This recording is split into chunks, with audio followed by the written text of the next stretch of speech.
Oh yeah, that makes sense. Okay.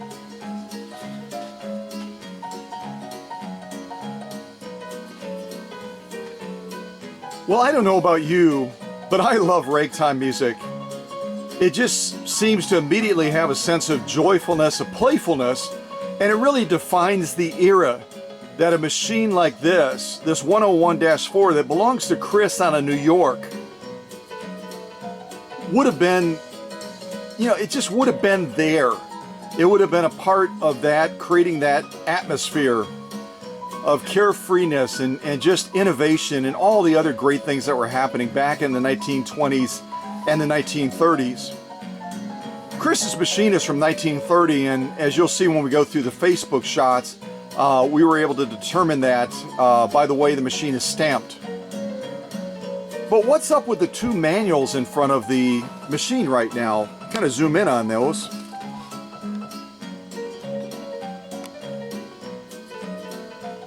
You can see the manual on the left, the white one, is specific to this machine. The one on the right is for the 201-2. What is that about?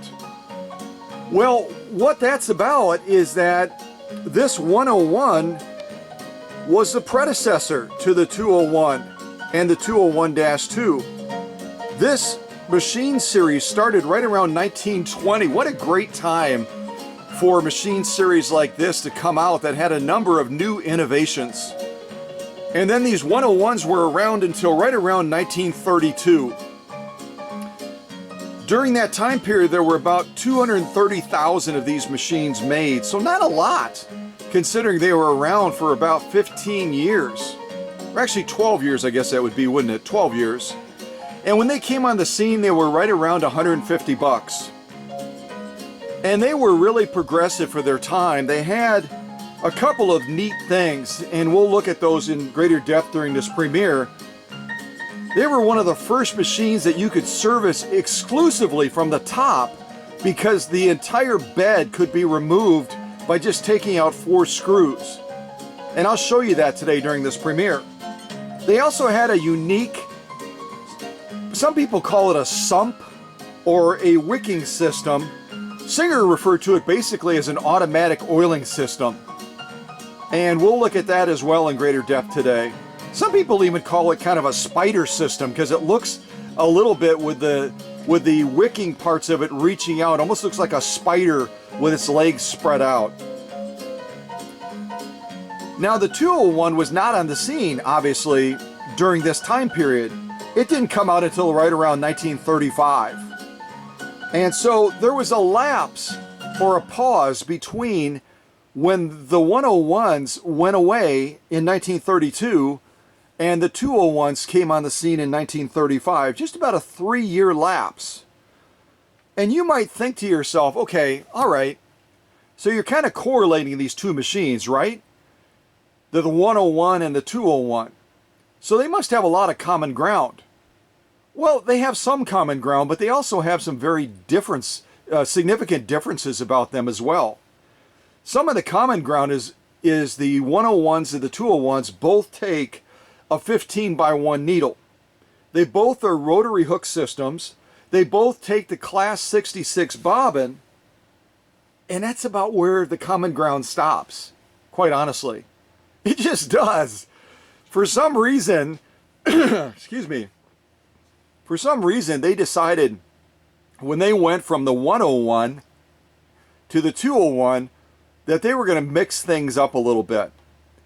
And so as we're looking at this 101, if we're going to set it up for sewing, we're going to have to make sure that the needle flat side is pointing to the right.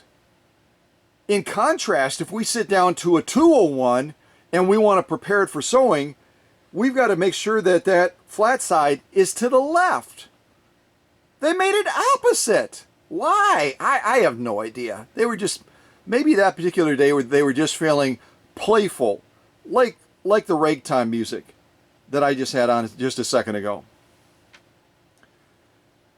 Then, if you're wanting to thread this machine, you'd think that they would leave it the same, right? I mean, it's got the same hook system, for goodness sakes. But instead, they decided that if you're going to thread a 101 like Chris's right now that we're looking at on camera, you're going to thread that machine from left to right. But if you pull Chris's machine off the workbench and you put on a 201, you're going to be threading that needle from right to left. Again, they did a 180-degree flip. The needle for Chris's machine, the flat side goes to the right. For the 201, it goes to the left. If you want to thread Chris's machine, you thread it from left to right. If you want to thread a 201, you thread it from right to left. I don't know, maybe they were sipping the sauce that day at the Singer factory. I have no idea.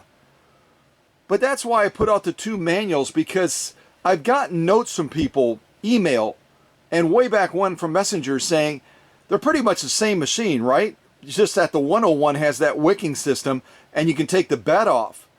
Well, if you go forward with that assumption and you set up the 101 like you would set up the 201, or vice versa, you set up the 201 like you would the 101, you're not going to have a very good day of sewing. So just make a note of that. Again, with the 101, the flat side goes to the right, you thread it from left to right. With the 201, the flat side goes to the left on the needle, and you thread the needle from right to left. Keep that in mind, or you're going to have a real bad sewing day. But the fiasco, or the playfulness, doesn't stop there. When you drop the bobbin end to the raceway area,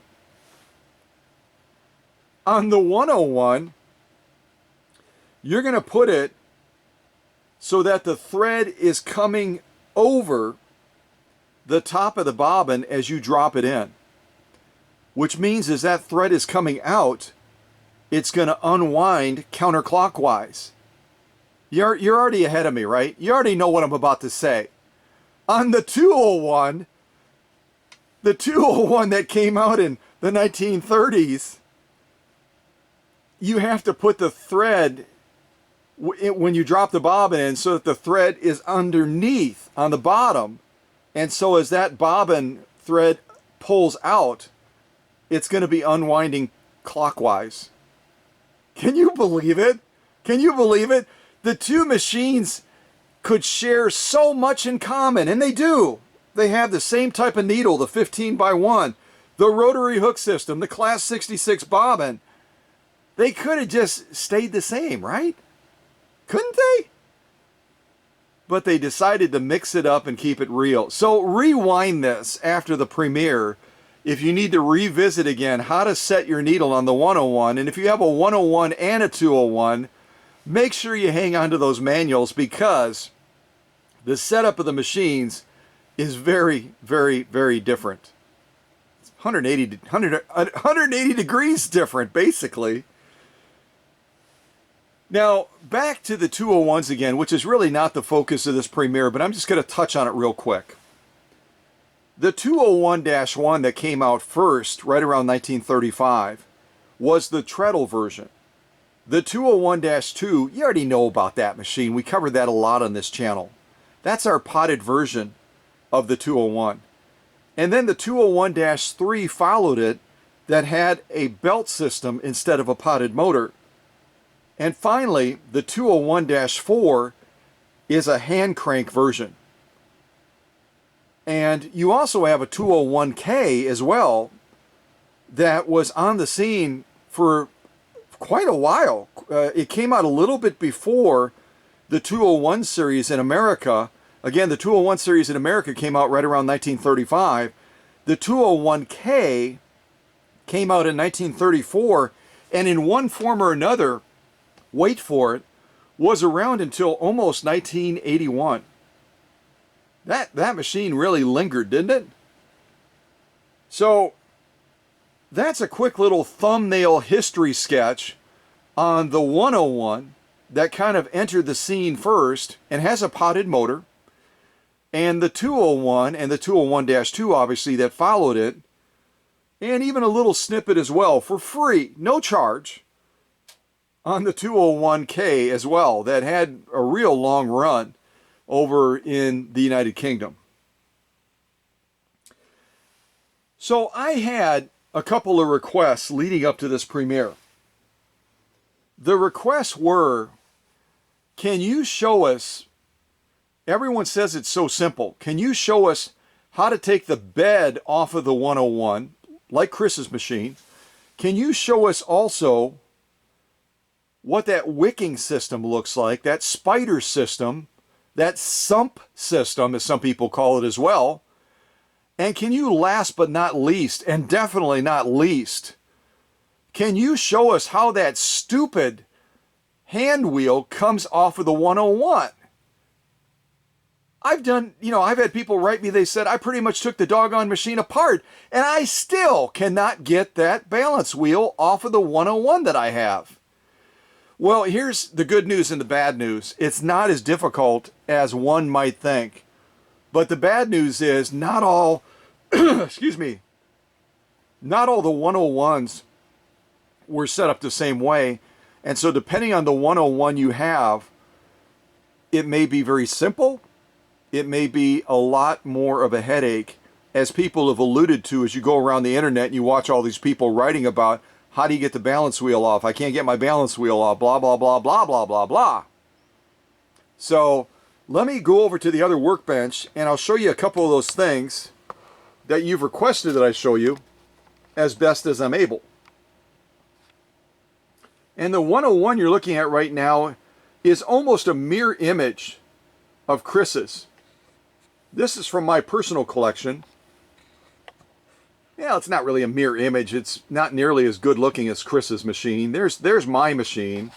Kind of zoom in and a little bit more on it even.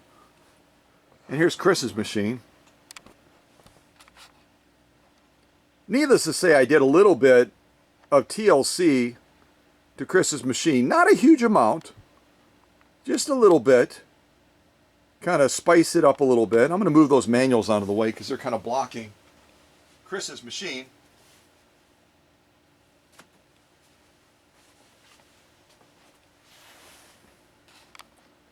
So yeah, I mean, they're almost, I'd say they're probably brothers, but Chris's machine is the better looking brother. I'll just be honest. So let's take a look at this 101, and I'll cover some of the things that you folks have asked me to cover, okay? Let's focus on how that bed comes off first. And again, this was a very unique feature to the 101 when it was introduced in 1920, in that time period. Because prior to this machine being introduced, if you wanted to fully service a machine, you had to do some of the servicing from the top, and then you had to rotate that machine back, and you had to do some more of the servicing from the bottom.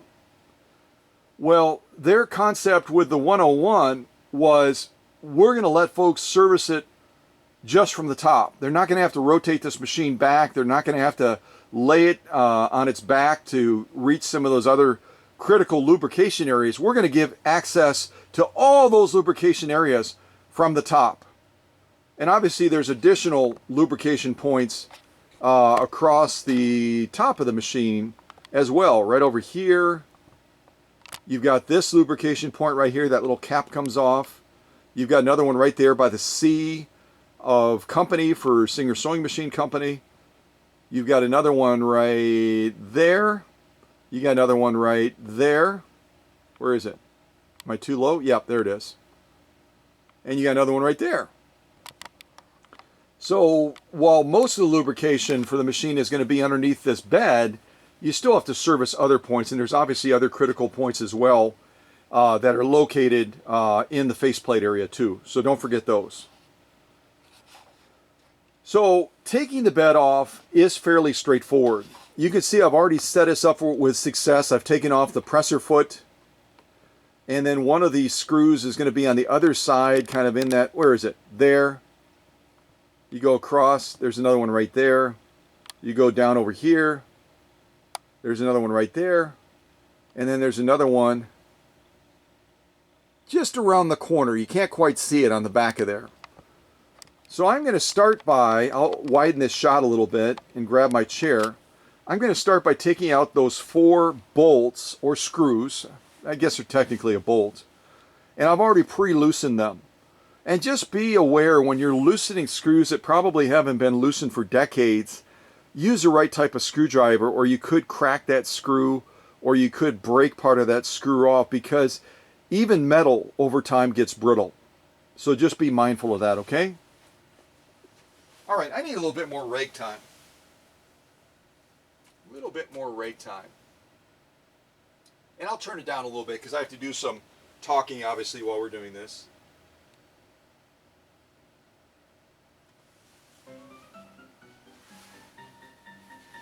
And I forgot to mention, I'm kind of belated. I'm belated in two things. Number one, class has started. Number two, thank you to Dr. Singer and Mr. Bean for getting the two machines set up. They took care of that because I was out helping a couple of elderly customers. One of the things that I do, and I really think it's kind of a lost thing, well, pretty much everything I do with vintage sewing machines is nearly a lost thing, as you know. But for elderly folks that have older machines that are in tables, and even some of the portable ones that are just too heavy for them to lift, I'll actually travel out to their homes and I'll do a house call and service that machine right at their house so that they don't have to lug it to the workshop or they don't have to lug it somewhere else. So I was away doing some of that work, and Mr. Bean and Dr. Singer got all this set up. So thanks, guys. Appreciate it. Okay. Grab this chair.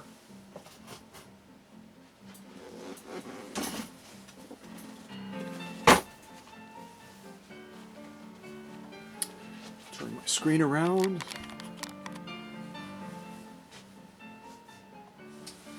I'll grab my iced coffee too. I'll sip a little bit of iced coffee while we're doing this.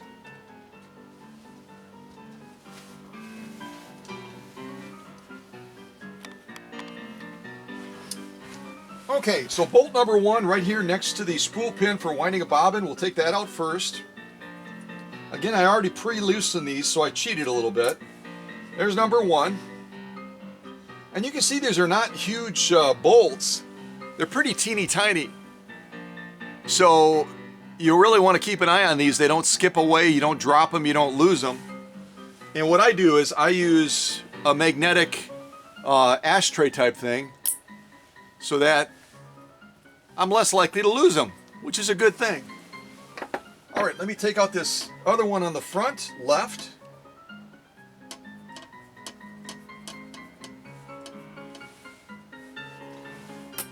Rear left.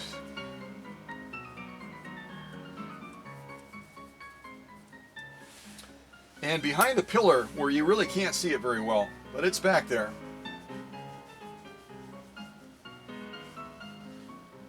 Oh, I know another thing that folks ask me to show them is, how do you get the motor out of this thing? Remind me, I need to show you that too. Then I'm going to take off this little plate, set that to the rear. And at this point, we've taken out the four little bolts.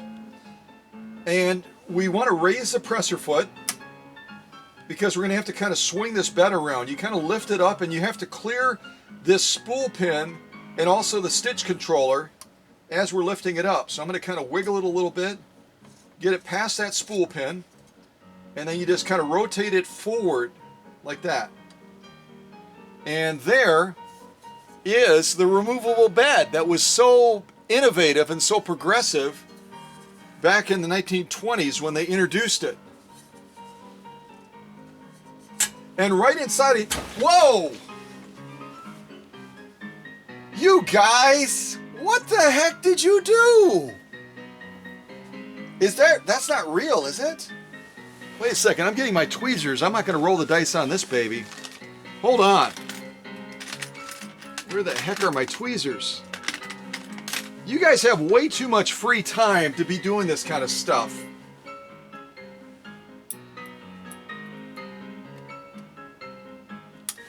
Whoa, whoa, whoa, whoa, whoa.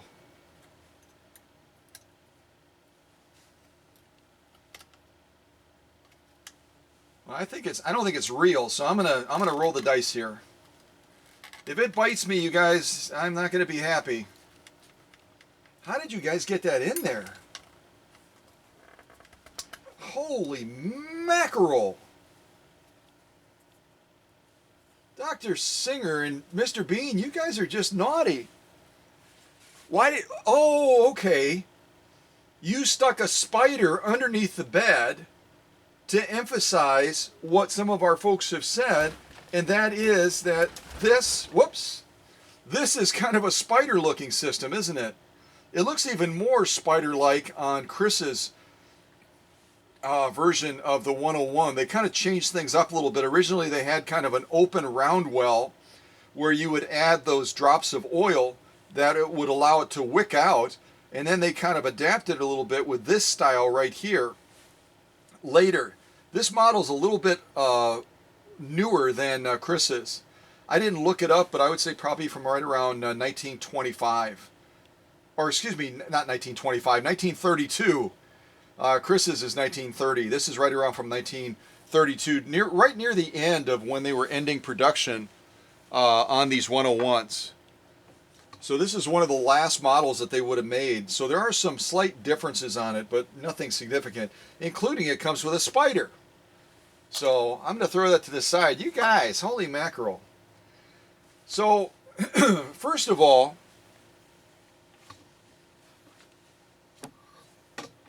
this wicking system, again, was a really neat idea, this auto lubrication. Let me kind of zoom in on it a little bit if some of you haven't seen this before. And we're going to see it on the pictures as well that we look at of Chris's machine in just a little bit.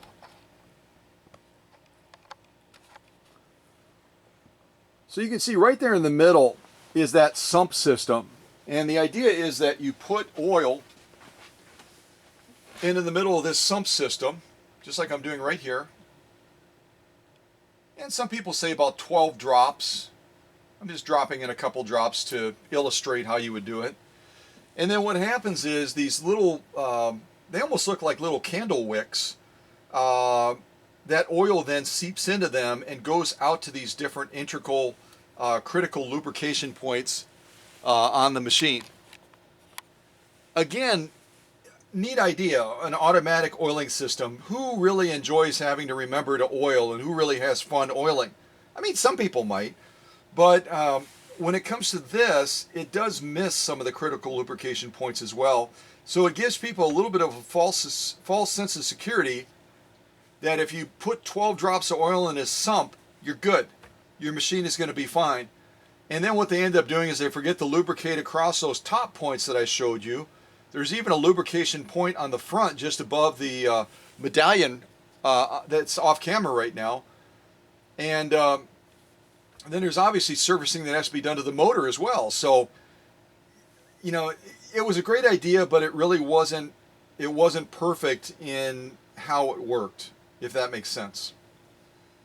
So that, in essence, is how you take the bed off, and it's just as easy when you get to that point to slide it back into position. You just slide it underneath that where that presser foot would normally be. Kind of bring it up and over, and you'll go to the second hole. Come on in this shot again. Wrong way. You'll come out on this second hole right here on the side. Slide that spool pin through it, and then you just kind of wiggle it back into position. And then you put your 4 little bolts back in, and you're good to go. Matter of fact, we can do that real quick. We'll at least put them in part of the way so that we've got that step complete. So now we've serviced our machine, and the next thing we want to do is we want to figure out how in heaven's name do you get that motor out. It's not the same way that you would take out or take apart a 201 motor. So we're going to have to deal with that little nuance as well. Again, they decided when they were going to the 201 series from the 101, they didn't keep things the same for sure.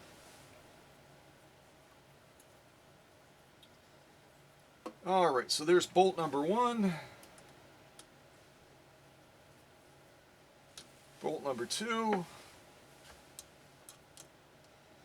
And you can see the concept of the removable bed was kind of cool because it really doesn't take you that long to take out 4 bolts to remove the bed and then to oil those various points. Although arguably you do have to take the machine apart a little bit.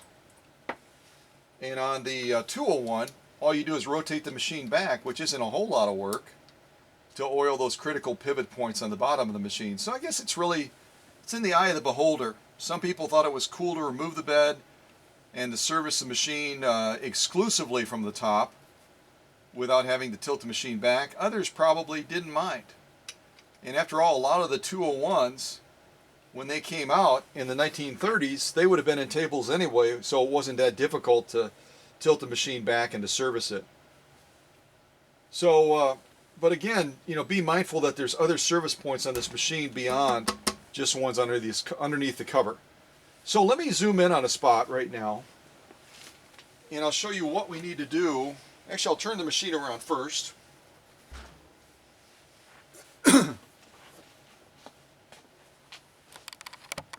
So unlike the 201, where when you're taking that cover off of the potted motor on the rear, you just you have to loosen 2 screws, and then you just kind of pull it off. With the 101, it's a twist off style, if you've never taken it off on your machine before. Give me 1 second here. I'm going to set us up with some more music. Oh, let's see here. I'll put on some swing music, I think. Really? There's no swing selections? Let's see here. We'll type in waltz. Maybe waltz will pull something up. I would hope so. Oh yeah, we got a ton of waltz options. Alright, so Jesse's Carnival Waltz. Let's go and do that. We played this before.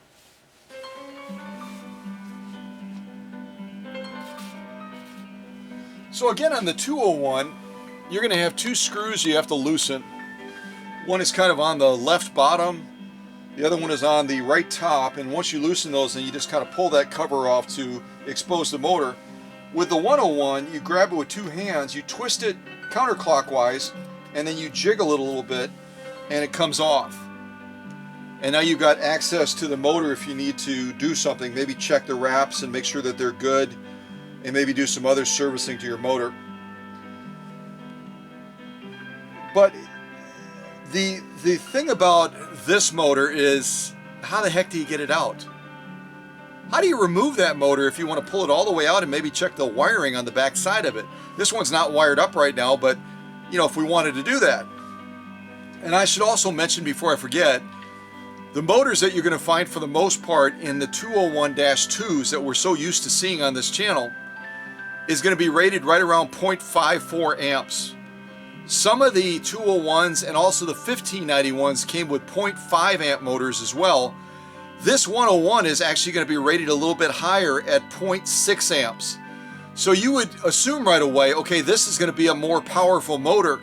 But remember, the technology and the innovation and the improvements that came about in the decade plus between when this 101 would have came on the scene originally in 1920 and when the 201 series came on in 1935, you know, there were a lot of improvements in the making of the motors, the quality of the motors. So what I found in having dealt with the 101s and the 201-2s is while this motor is rated a little bit higher at 0.6 amps, it's actually not going to have quite as much punch or quite as much power as a fully optimized 201-2 motor. It just isn't. I'm sorry to deliver that news, and I hope I'm not popping your bubble, Chris, out in New York. But while this motor, when we take it out, is a meaty looking motor, it's quite large. It's not going to have quite as much kick as its brother that followed it about a decade plus later. So how do you get this thing out? Does it twist out too? Can you turn it? Can you wiggle it? Can you jiggle it? Can you pull on it? Do we need to get some sort of a mallet? A mallet and a screwdriver, and maybe do we need to pry this sucker out? Is that going to work? No, it's not going to work. We got to turn the machine around, and I'll zoom in right above the medallion. because this has also been a struggle point for some people. They've said, I wanted to take my motor out to inspect things, and I don't have a clue how to do it. Well, that's okay. That's why this channel is here, and that's why we have this classroom, so that we can learn this together. So that was Jesse's waltz, and now we have number 9, Esther's waltz. So it's not as complicated as you would think. And unlike some people have shown in videos, to get the motor out has nothing to do with this larger screw on the right, as you might suppose. This is actually a screw that you can remove so you can add lubrication to the motor that's on the other side of the casing. And that's real easy to obviously take out as well. You would add, and you don't want to add oil, by the way. You'll add something like my pink grease through this hole. Just unscrew it, and then you can add the lubricant right through this hole. But that's not what we have to remove in order to get the motor out. It's actually the little screw just to the left of it. Or the little bolt, as it would be. So again, get a decent screwdriver, slide it in there, be aware, and if you have to add some sort of heat to it to loosen up that screw a little bit before you try to take it out, if it hasn't been out in 30, 40, 50 years, then go ahead and do that. And you just turn it lefty-loosey, keep loosening it.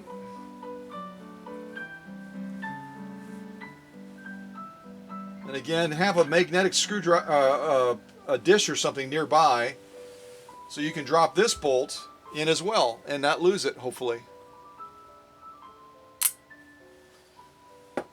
So now we're going to turn our machine around again, change our shot a little bit, and now we should, with simply removing that one bolt, we should be able to remove our motor to inspect it. And I guess you could also do that for some deep cleaning, and that's kind of what I did with Chris's machine, some deep cleaning and also some servicing of it.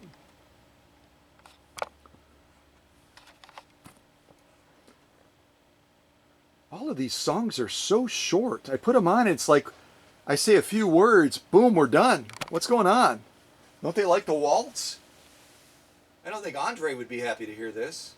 So this next one is called number 1A minor waltz, and it does run a little bit longer. It says 2 minutes and 17 seconds. We'll see if they're correct about that. So we took that little bolt out of the front, right? Now we're going to grab this motor, jiggle it and wiggle it and take it from side to side. And lo and behold, we have a motor. And like I said, it's a real meaty looking motor. It's huge, right? Rated at 0.6 amps. But it's not going to deliver quite as much punch, again, as the 201-2. And you can see the way it works. There's, well, maybe you can't. Let me zoom in a little bit more.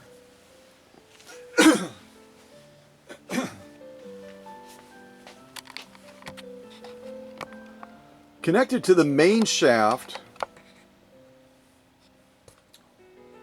there's a worm gear right here. Turn my screen around. There's a worm gear right here that when you slide that motor in, it interlaces with the worm gear on the top of the motor. So the two kind of meet together when you push this back in, and then the motor turns this worm gear and the main shaft and the balance wheel and all that kind of stuff, and that's how it works. So nothing incredibly secret or sophisticated about that. This worm gear, again, kind of like the other worm gears on the inside of here when you remove the motor, are all going to need a grease. You can see this one already has some grease on it because as it's turning, it's going to be spinning up with metal to metal, and you got to have some sort of a buffer in there. The same thing is true of the worm gear on the inside of the motor as well, so that that they don't end up wearing against each other. And then you can just inspect. This one again is not wired up right now, but you can inspect the wiring and just make sure that the wiring looks good.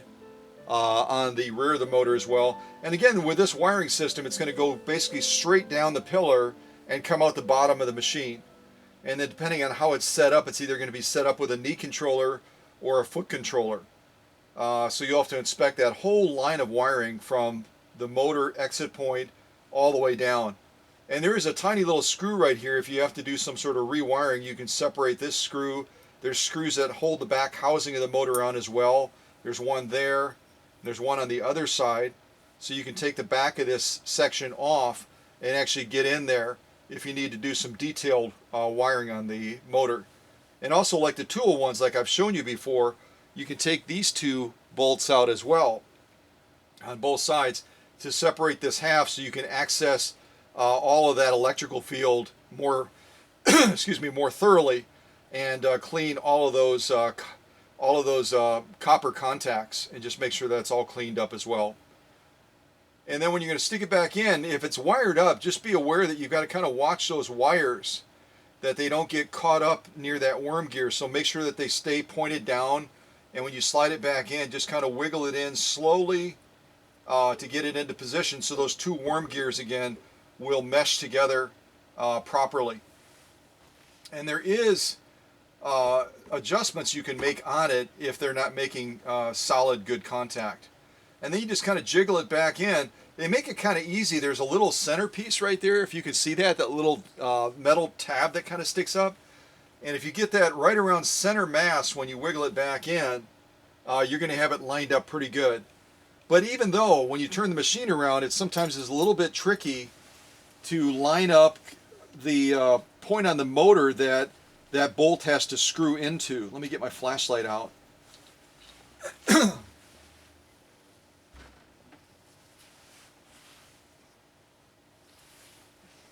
Check my shot here. I'm sure I'm probably off. Yeah, a little bit. So again, as we're kind of lining this up again, you've got to line up, because when you slide that motor in, it's going to basically butt up against that opening where that bolt has to go in. And so we have to kind of get it set up just right so we can snug that motor up again. And what I do is I use a flashlight, just kind of shine it in that hole, and then I reach on the back of the machine and I make slight adjustments in turning it until that hole looks like it's lined up all the way through, if that makes sense. So you can kind of look all the way on the inside. Then we'll take our bolt again, slide it into place. Try to slide it into place, huh? And then we have to screw it back in so that it's going to grip that motor and hold that motor securely in place.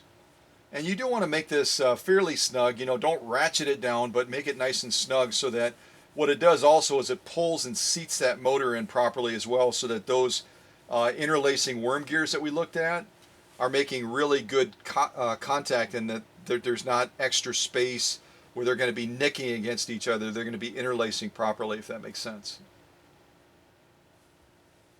So that's nice and snug now. So our last thing that I need to shed light on, ha ha ha ha ha ha, the last thing I have to shed light on is this question that has come up multiple times of how do you get the balance wheel off? And again, the good news and bad news is I'll show you how to do it on this model 101 that is almost a mirror image of Chris's, but there may be other differences over the 15 years or so, 12 years. I always want to say 15 years, the 12 years that they made the 101 from 1920 until 1932. They did make little tweaks to it, just like Singer always does to their models. They change things up a little bit. So the first thing we're going to do is we're going to rotate so the balance wheel is pointing towards us. And I've got to loosen up the camera.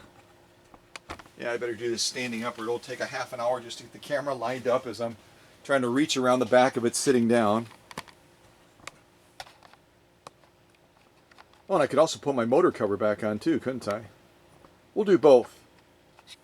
Not at the same time. Come on, folks, don't expect miracles here. So as you put the motor cover back on, you just slide it over the housing, and then you have to kind of wiggle it and turn it until it seats up with a point where it can slide back in. which is always more difficult when you're on camera. So once you get it to that point, you can then get it into position. Come on. And then it turns, and now it's back into position. Well, that almost was difficult. I feel like I need a break or something. So now we're looking at the balance wheel. Forget about the motor. Let's forget about the motor.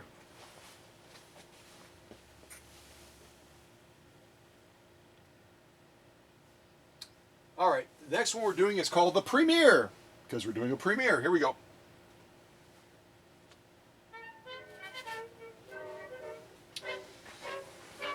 So the first thing we're going to do is loosen the screw to take off this clutch plate right here. That's not the best screwdriver.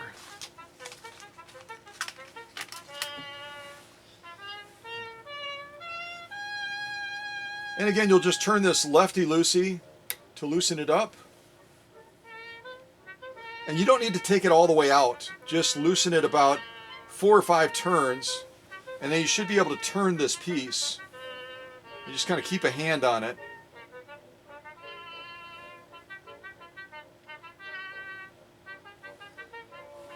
And I'm going to put these in order on the left side of the machine, which you can't see. At any rate, I'm going to put them in order so we can put them back on in the same way. Then you have to take this little ring off right here. It's basically the clutch plate retainer ring.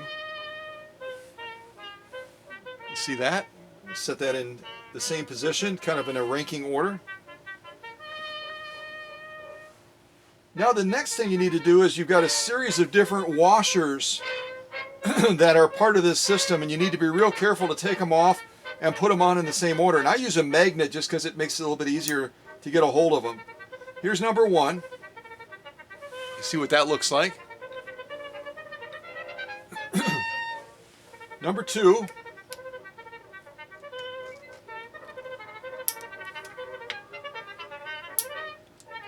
Actually, I think I'm going to get number 2 and number 3. I'm going to try to leave number 3 on there. So number 2, if you count the original ring we took off, it's actually 3. Number 4.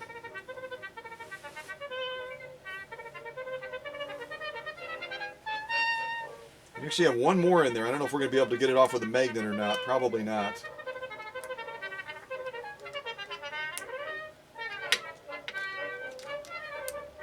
Come on, buddy.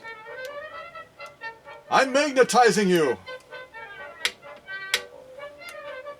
Come on, come on, come on. Oh, we almost got it. We almost got it.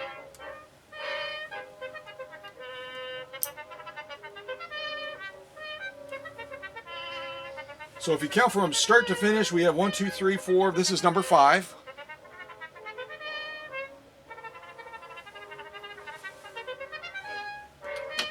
Now we have to, and this is the humorous part about designing a machine like this that has that sump system, that wicking system, so you don't have to tilt the machine back.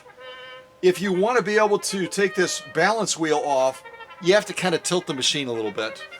Isn't that funny? All part of the design process, you know what I mean? So I'm going to rotate the machine, and I'm going to put this pillow so that upper tension is not pressed against my workbench. And I'm going to have to rotate this a little bit too so you can see what I'm looking at.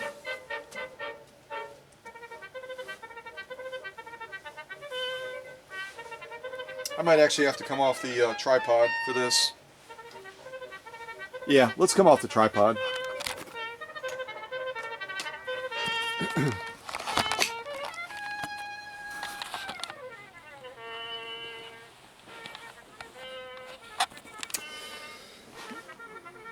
Well, what a lot of people run into when they're trying to do this, and this again is our row of what we've taken off so far.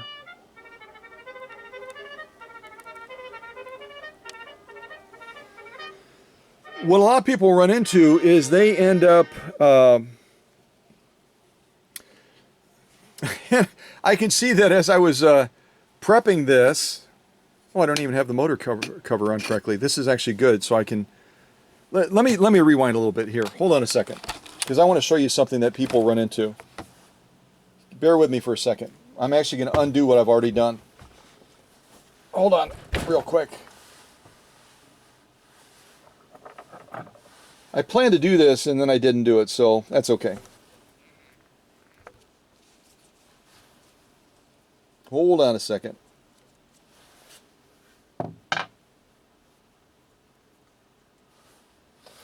Let me put on some more waltz music while I'm undoing what I want to do so I can illustrate something better.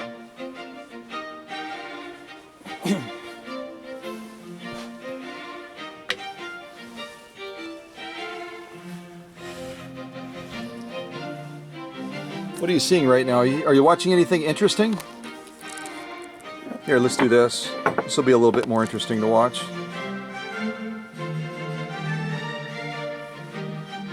All right, now we're making progress. Not really.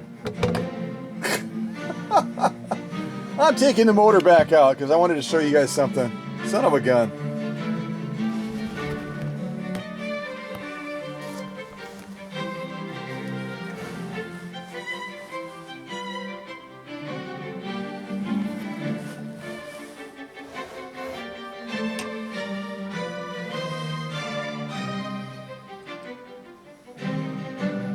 At least it's good music, you know?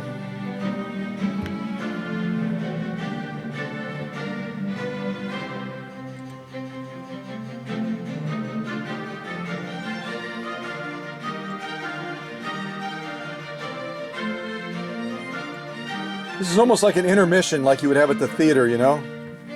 It's almost like the intermission.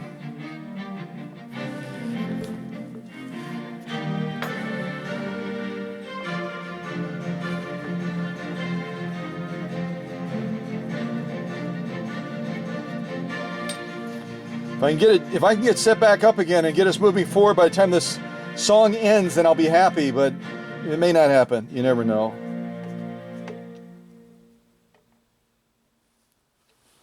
Okay, I did it. Sort of. Almost. Okay. So the reason I took the motor out again was not just to be silly. Maybe. Maybe it is. You never know.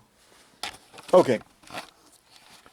So what I wanted to show you is that what some people will try to contend with as they're trying to figure out how do you get this balance wheel off is they'll look inside of here at that worm gear that interlaces with the motor and they'll say, okay, I see a screw there, and as I pull on this balance wheel, I see that assembly moving as well, the assembly that interlaces with the motor. So maybe those little bolts right there, those little screw things,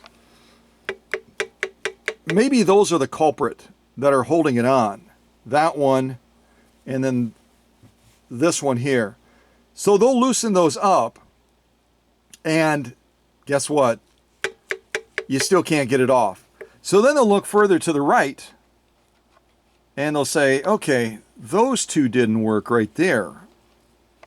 That one or that one. I've already loosened those and we're still not able to get the balance wheel off.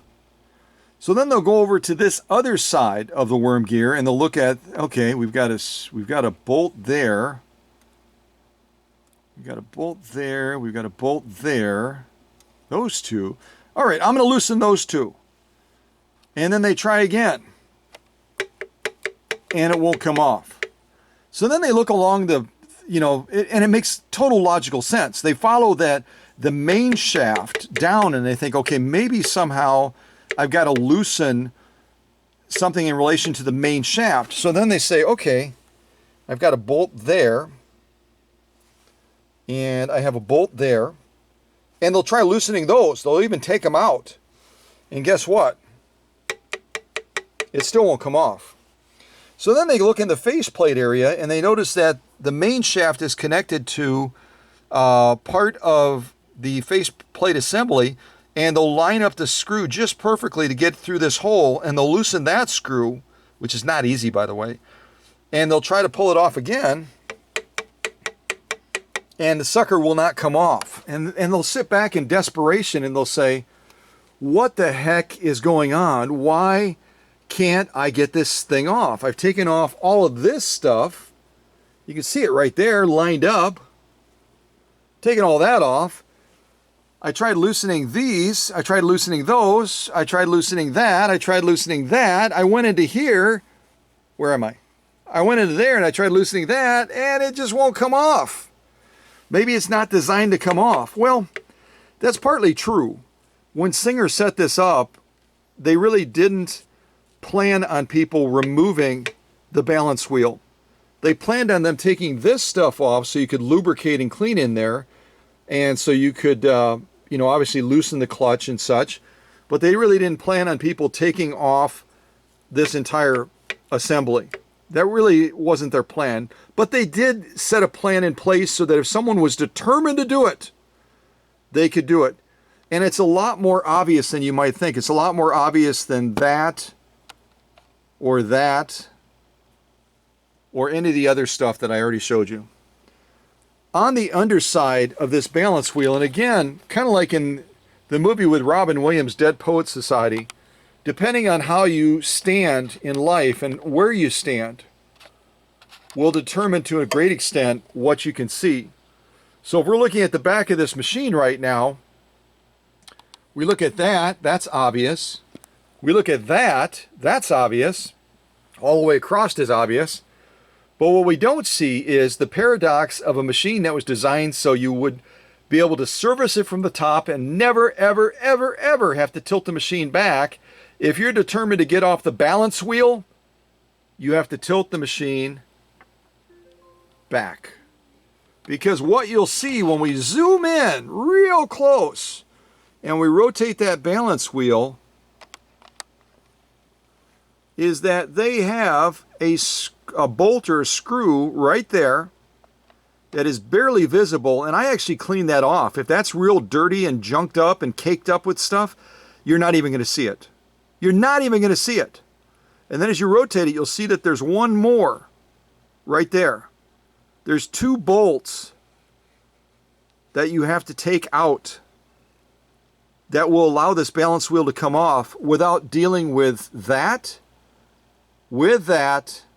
or any of the other stuff across the machine. So let's go ahead and see, and I'll have to set the camera down probably, or at least grab my screwdriver and then try to do it one-handed.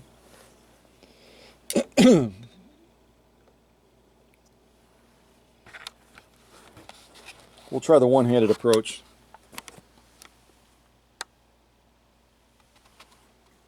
Which may not work.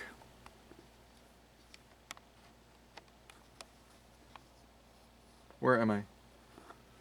So you can see I have my screwdriver set on that bolt right there. And I'm going to carefully turn it to a point where I can loosen it. And again, kind of like the clutch plate screw, you don't have to take it all the way out. Just loosen it up. Okay? It actually makes it easier if you don't take it all the way out, because to try to fit your hand in between that space to put it back in, you're just better leaving it in there or threading it back on once we get the balance wheel off. There's our second one right there.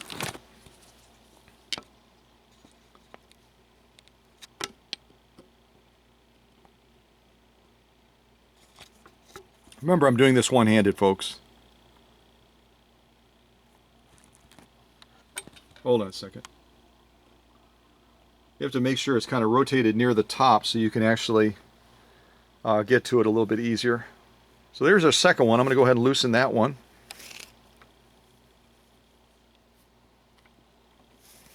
We're going to try to loosen that one.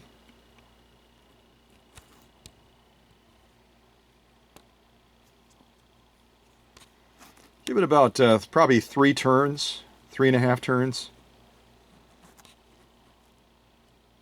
Okay, so we tightened up the screws next to the worm gear on both sides. We tightened up all of these bolts and everything else that we loosened. And now we just loosened these 2 little hidden bolts on the inside underneath this apron for the bobbin winder that you can barely see them. Let's see what happens now.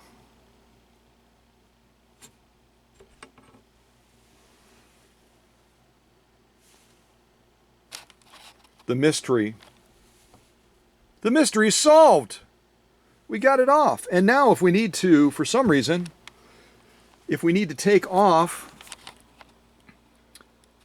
this little apron that I'll call for the bobbin winder, we've got a bolt there. We've got another bolt on the other side of it, right over there.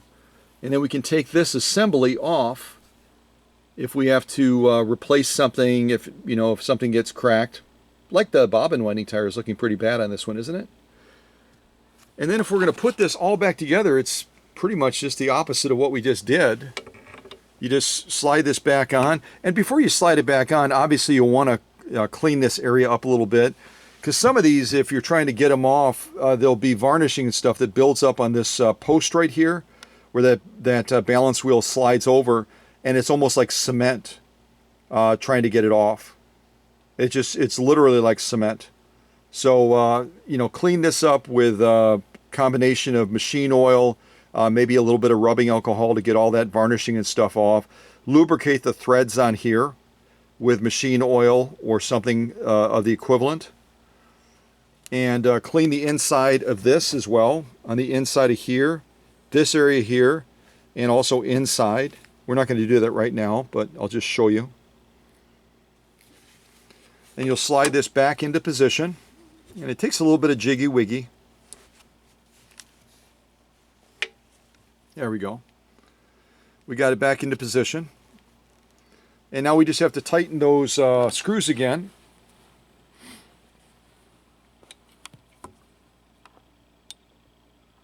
Which I obviously don't need to show you how to tighten screws. You guys are really smart.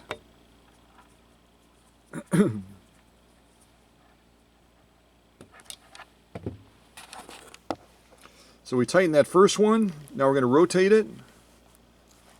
And because we're not changing anything on these worm gears beyond this point, and this turns freely, we're not, by taking off the balance wheel, we're not changing the timing of the machine at all. So the timing will not be off on the machine. So now we need to get in by this other little bolt. As I'm trying to do it one-handed.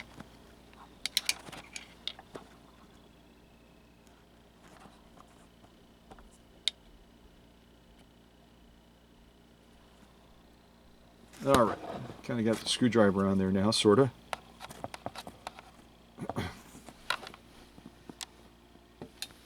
And you'll want to make those nice and snug, obviously.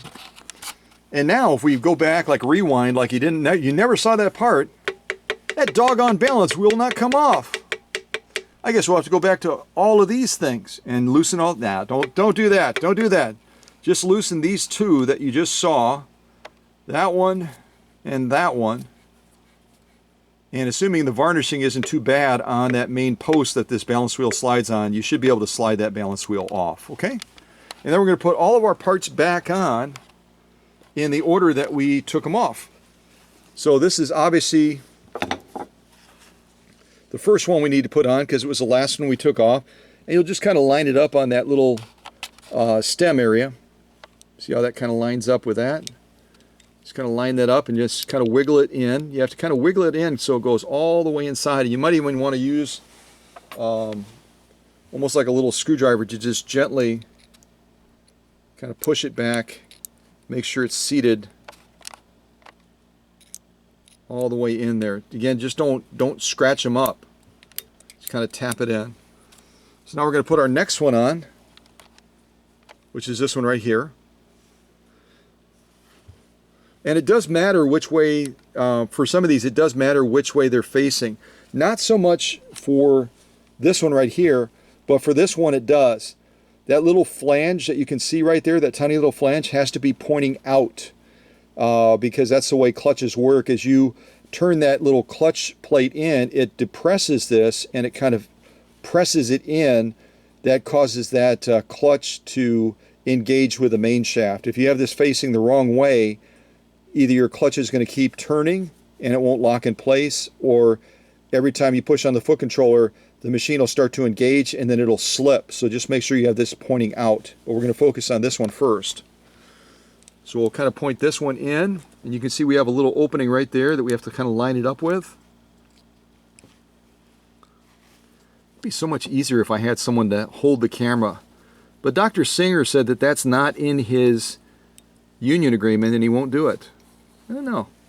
So we just slid that into place, and again, you're just going to gently kind of press in to make sure that that is all the way in place. And obviously you should, I didn't mention it, but it's like a obvious thing with the way you guys know I am. You should clean all these little clutch components as well before you stick them back in. I'm just sticking them back in. And this is going to be our next piece. Again, the flange has to kind of point out. It's kind of hard to see unless you kind of tilt it a little. You have to kind of tilt it back and forth to see which way that little flange would be pointing out. So now we're going to put this one on, same way we did the other one. And again, we're just going to gently tap that into place. Make sure it's all the way in.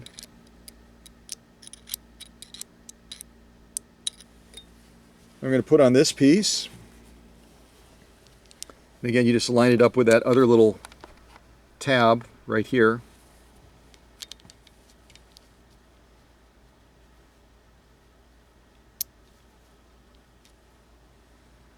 You can tell that I didn't clean them. Look at my fingers. And just gently touch it to make sure that it's seated in. We're going to put on our last little piece. And again, you want to look and see that where that flange is pointing. Should be pointing out when you put it on. So we're going to slide that into place. This one's the trickiest one. You have to really kind of wiggle it and make sure that it gets seated down there below that lip area. There we go. I think that's pretty good. And then we're going to put on our final piece. This one right here. And again, you'll want to lubricate those threads when you put it on, if you're doing this for real, as they say.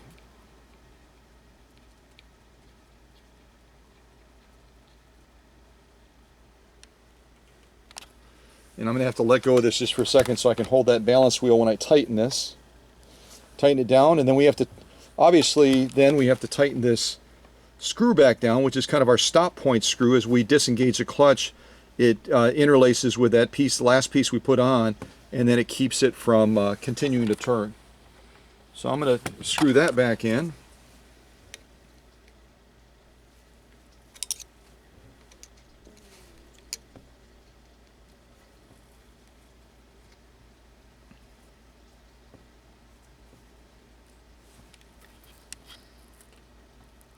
I got to set the camera down again to kind of hold that so that it doesn't turn. And now if I set this machine back up, all right, and I think I'm going to go back on the tripod because holding a screwdriver and holding the camera, it's a new art form, to say the least.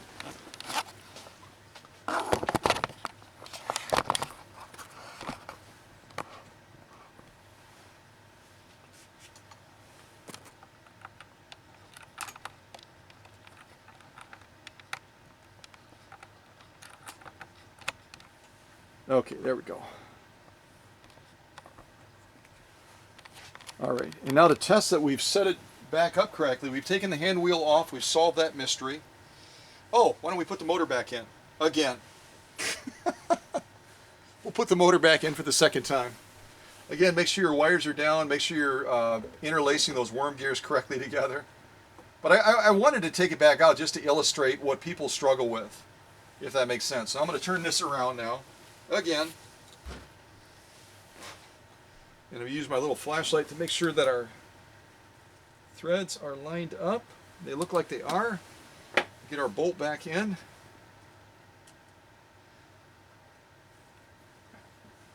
Tighten that down so that our motor is secure. Of course, considering it's not wired up right now, I don't think it has to be ultra secure, other than we don't want it to fall out, obviously.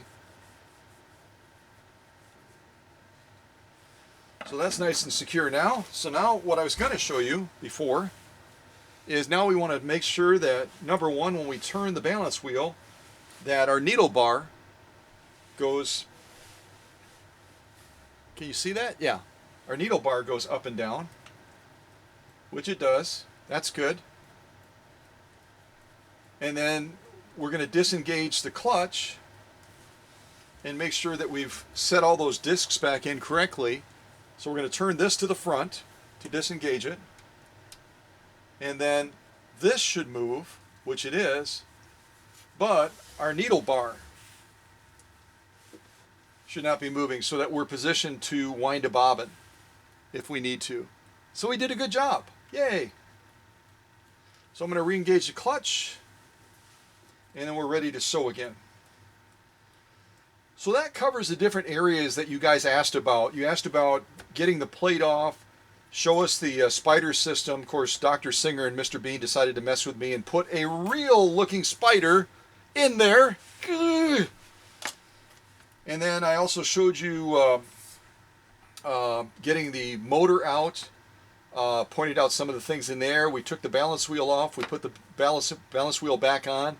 And the 101 system, as you saw, as you witnessed, is a lot more complex with all those different fitting discs that are part of the balance wheel clutch assembly. So just be aware, if you decide to go to that and clean that out and all that, do like I did, line them up in the order that you've taken them off, and with the correct side facing up, assuming that everything is working before you start. Otherwise, flip it the other way, and then you'll be in real good shape. Okay, so there you go. I'm going to go ahead and set that to the side, and we will go ahead and finally move over to the other workbench by Chris's machine once I put this motor cover back on.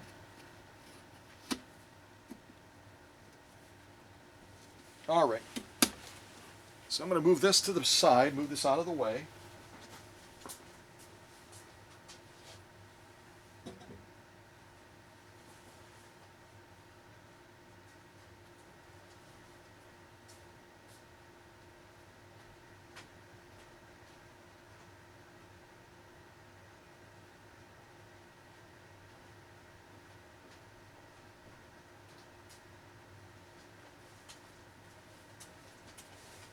Okay, so now we're finally going to move back over to the other workbench, because I think these other things that we've covered are really important, but the focus of this premiere is Chris's machine. So give me a second. I'm going to have to move the tripod and get the tripod lined up a little bit more favorably for shooting the rest of this premiere for Chris's 101. There we go. I think that'll work pretty well. And you can just see, I mean, the difference between Chris's machine, how good looking that machine is. I mean, I obviously did some cleanup on it, but it's a very good looking machine. Trying to get all my cords here so I don't trip over the cords. There we go. All right, a little bit more waltz music. The last one we just did was Invitation to the Castle. The one before that, the Premiere. And I named the other ones. So the next one I'm going to do is Mariandra's Waltz. Mariandra's Waltz. Mariandra's Waltz.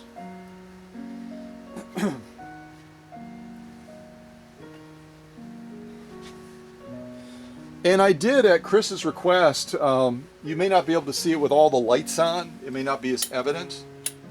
But if I shut some of these lights off real quick, you saw this at the intro as well.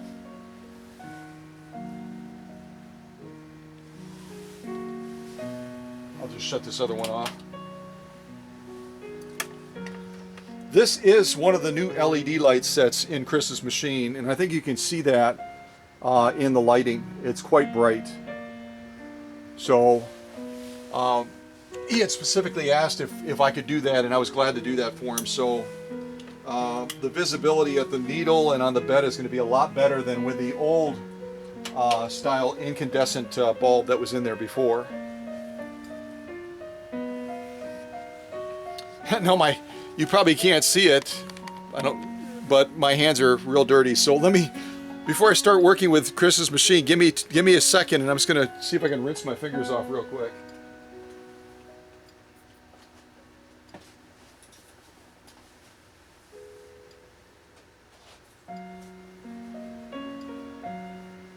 I worked really hard to get Chris's machine working well and looking good, and then I'm going to touch it with greasy fingers, which is not a good plan.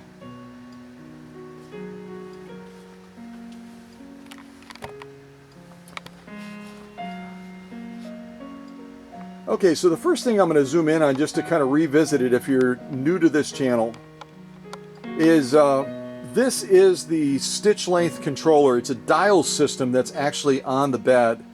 And when we took off the bed on the other machine, on the other workbench, that bed plate actually slides past that.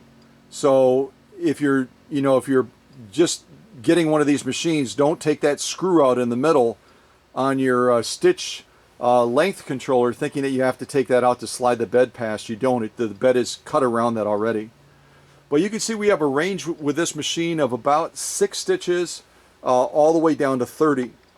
And I have it set on 6 stitches right now, so the stitches that we generate are going to be obviously much larger. We may make some adjustments on the stitch length controller and also do some shorter ones as well, because I want you to see the range that this 101 can do. Again, this machine is from 1930, and it was way, way, way ahead of its game as far as I'm concerned. And what else? I mean, it's a real simple machine. There's not a whole lot to show. We've already looked at all this stuff. We've talked about the bobbin winder and all of that, and this is obviously our tensioner right here for the bobbin winder. So you're going to put a spool of thread right there where I have the felt. You're going to come underneath that bobbin tensioner, and then you're going to come straight up to where the bobbin is. Engage that bobbin winder by just pushing it in against the balance wheel, like so. And then disengage your clutch on the end. And then when it fills, it should automatically push it away. Otherwise, you can just disengage it yourself. And even back in the 1930s, they had the kickback spring concept. There's a spring inside of here that when you release this, instead of having to pull it up like you would on some of the Slant-O-Matic machines, it kicks it back up. And those springs do break over time. And there is some disassembly required to resolve that. But that's all well and good. They last a long time. Okay, so over the needle at last, and you'll notice right away when we look in that needle area that presser foot has some real good clearance between the feed dogs and the bottom of the presser foot. So we should be able to, we're not going to do anything super heavy duty with this machine. I want you to simply to hear it run, and I want you to see the stitch quality as well. But we are going to be sewing some leather and some other items like that. And at the request of someone that sent me an email, they said, you always talk about how needles are not important. It's all about the optimization of the machine. But would you consider sewing with a leather needle? And do the sewing of the various leathers that you sew with a leather needle, and also try sewing the other materials with a leather needle as well, and just see what the outcome is. So I wanted to honor that request.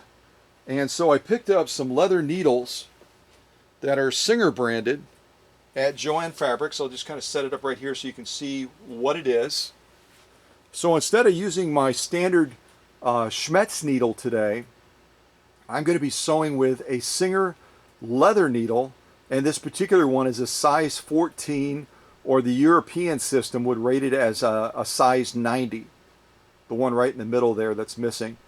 And wouldn't it be great if that whole case that you saw right there for almost $6 was filled with 1, 2, 3, 4, 5 needles, 5 leather needles? That would be a good value. That's like a little bit more than $1 a needle, right?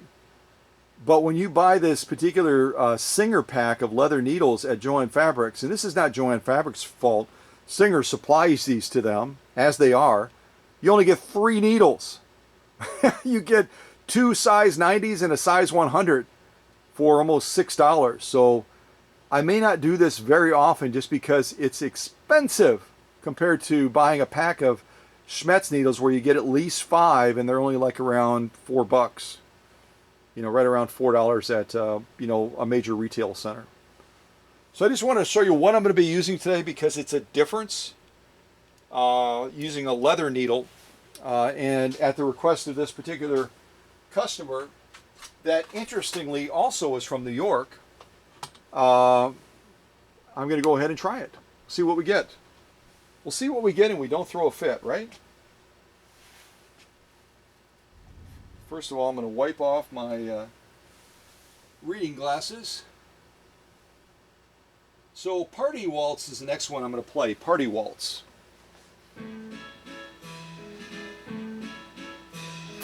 All right, and since my friend out of New York that lives in the same state as Chris requested that I use this leather needle, I'm going to start sewing leather first.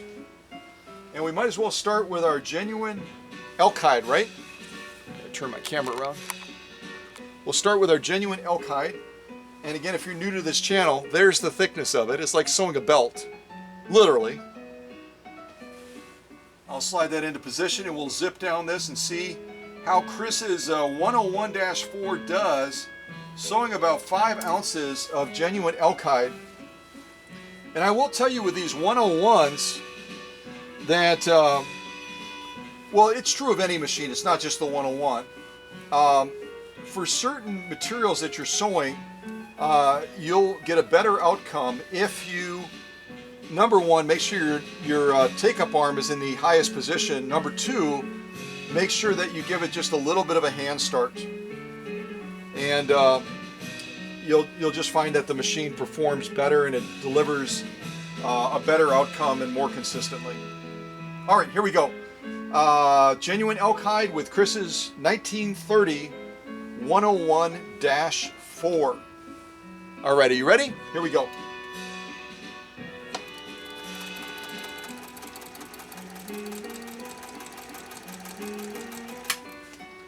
Well, I don't know what you're hearing, but and it's not just that I'm playing waltz music, okay, so don't blame the music, but this machine is just super, super quiet, super quiet. It really does run beautifully now. That wasn't always the case.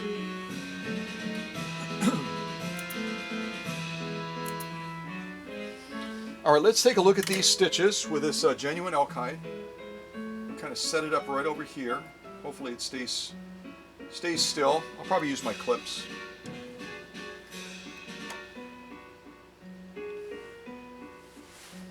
Let's take a look at these top stitches. Again, I'm using a leather needle, a Singer leather needle, at the request of my friend from New York. Let's see how it did. Yeah, I would say overall it did a good job. I actually like the way my Schmetz needles sew better as far as the stitch integrity, the stitch presentation. But it's cool to be able to use a leather needle and just see what the difference is. Beautiful stitching, very beautiful stitching. Again, you can see from the top, we basically sewed a belt. We sewed through a leather belt, folks. So let me flip it around. We'll look at that lock stitch. And we'll see how that looks. This may be one of those that I have to pull back a little bit for you. We'll see. You should be able to see it kind of popping through the nap on this elk hide, but it may be a little bit of a challenge. So here's our lock stitch.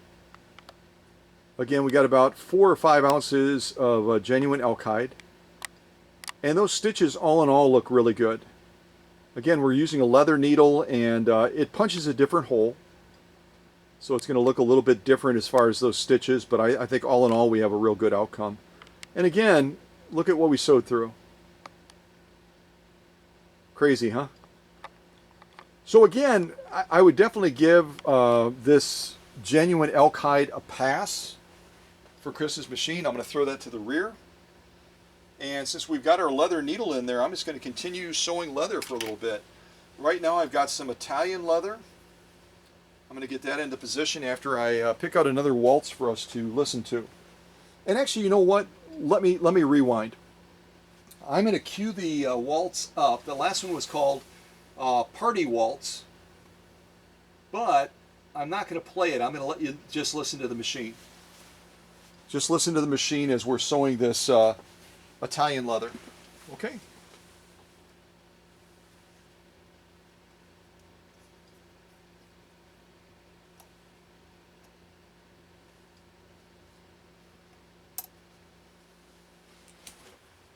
Okay, and this is probably, I would guess, around 3 ounces of Italian leather. Again, Italian leather is a little bit tricky because it has a little bit of a slicker type nap. So we'll really be putting the feed dogs to test here and just seeing how well this machine feeds material. And again, we're going to be sewing this at about 6 stitches per inch, approximately.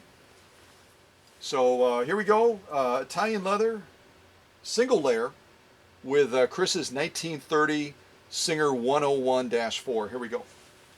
And I'm going to try this one without hand starting it. I'll just try to hit the pedal and we'll see how it engages with this material. All right, here we go. Yep, see, a little bit of a hand start is helpful.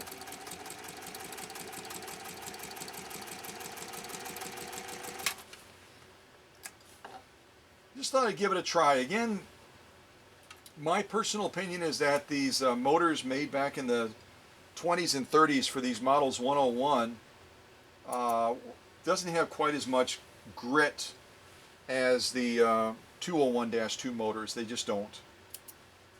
Even after I've done all my magic to them, like I said, every machine is different, and this machine, as you'll see in the Facebook shots, if you haven't already seen them, was really bad off as far as the quality and the condition of the motor. It had been neglected significantly. And I brought it back as far as I could from the grave. So a little bit of a hand start, even with a 101 that hasn't had the motor challenges that Chris's has, I would strongly recommend it. A little hand start, and again, make sure that take-up arm is at the highest position. Okay, now we're going to zoom in. I thought I was already zoomed in. So this is our top stitch. Again, a single layer of Italian leather. Looking fabulous. Looking fabulous. My friend from New York that suggested I try a leather needle, I'm kind of liking that advice. Looking really good. Looking really good. So let me zoom out, and hopefully I remember to zoom back in. And we'll take a look at that lock stitch.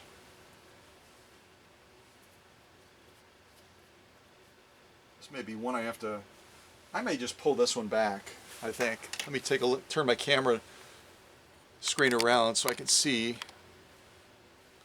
And it's not locked in place. Oops. Oh my gosh. Hold on a second.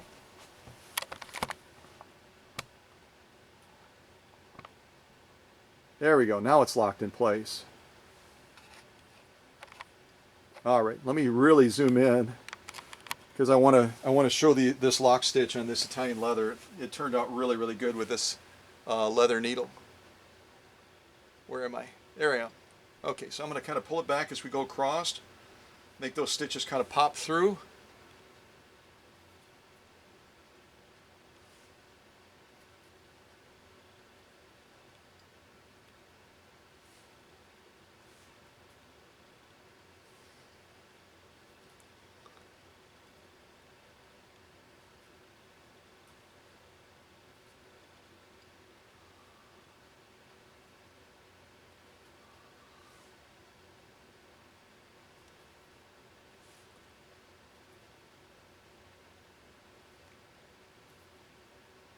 See, once you pull it back, it kind of then stays back a little bit. Not real well, but... So this is a definite pass. I would say the stitch quality, and again, I like the look of this stitch in relation to using that leather needle that my friend from New York suggested I try. And so I'll give this a definite pass as well. Some beautiful stitching. So the Italian leather is a pass, the elk hide is a pass. Now we're going to try some, what is this? This is genuine cowhide. And this is the real nappy stuff. Look at that. You see that? So I'm going to do this genuine cowhide now. I'll try to set it up. Maybe what we'll do with this one is I'll kind of go down and around. You get that presser foot down. And we'll go ahead and give this a try with this 101-4. It's going to come out just a little bit on the shot. Actually, it looks like my camera's down lower than it normally is. Let me go up a little bit. There we go. I like that better. How does that look? Okay. So let's do this single layer of genuine cowhide. Cowhide is, I mean, it's been going back to the West and everything. It's designed to be real durable. Everything cowboys and ranchers and all those folks would put it through. So again, it has its own challenges when it comes to sewing it, when it comes to what it can do to a needle, even a leather needle. So we'll see how Chris's 101-4 does with this genuine cowhide. And again, I'm going to start with that take-up arm at the highest position so that it's almost in the process of, on its downstroke, of bringing that needle back down to the material. And then I'm going to also give it just a real light hand start, just to give that motor a little bit of a boost. And then let it, once I give it that little boost, it's all up to the motor, then it does its thing. So, all right, so one layer of genuine cowhide. Here we go.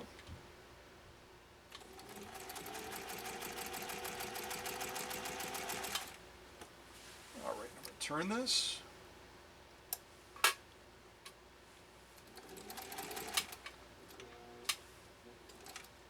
See what happens when you try to start it with that take-up arm in a position other than the top position. It kind of groans.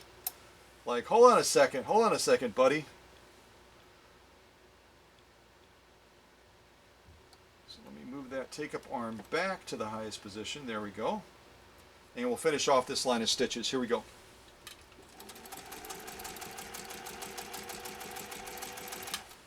And I'm not going to close the box. Not going to close the box. All right. So we'll see how this 101-4 from 1930 did with this task of sewing this genuine cowhide. And we'll look at the stitch quality. But first of all, I got to get all this thread out of the way. All right, there we go. So I'm going to go ahead and see if I can balance this up using my clips in part.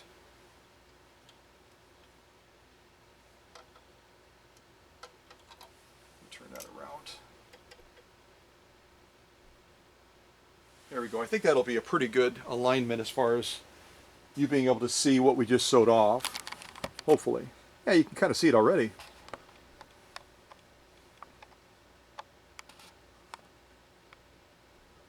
So here's our turn stitches right there, which are absolutely spot on. Aren't those gorgeous? Just absolutely gorgeous. And there's our stitch line across the top, which again, the spacing and the formation is very, very good. Very good. But I still have a little bit of a favor towards my Schmetz needles.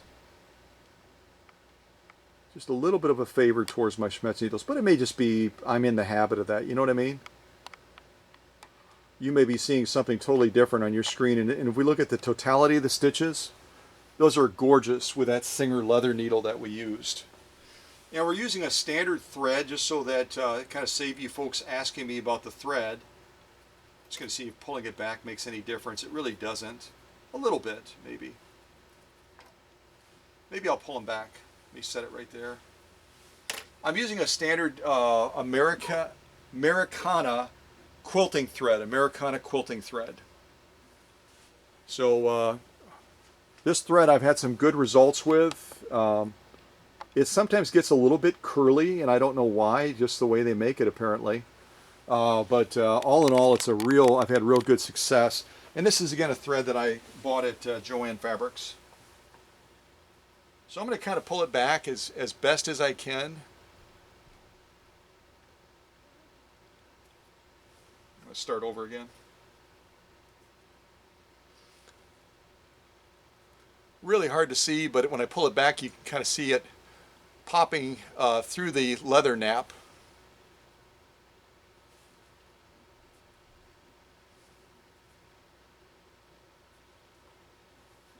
over.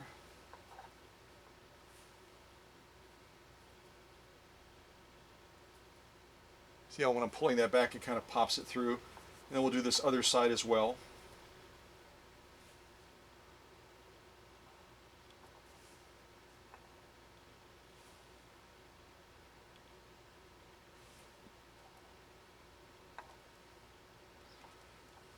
Stitch formation and stitch definition is really quite good on this genuine cowhide. And that is in part because of what that needle is doing and punching a hole differently than a standard Schmetz needle would do. So I'm kind of on the fence, but I would definitely give that a pass. I'm going to go ahead and move that to the rear. Now the last leather sew-off I'm going to do using this leather needle is going to be protected full grain leather. And protected full grain leather, as you probably know, is one of the toughest leathers to get through. It just has a very formidable nap to it, and even going up against a leather needle, which is designed to be able to pierce it that much easier and draw that thread through, you can encounter problems sometimes. So we'll see how this Singer leather needle, along with the Americana quilting thread, and obviously lots of hours of work that I invested in the machine as well, does against this protected full grain leather. So I'm going to slide this into position now. Get that presser foot down. And it's so doggone quiet in here, I am going to put on just a little bit, just a wee little bit of waltz music, and I'll just play it softly in the background.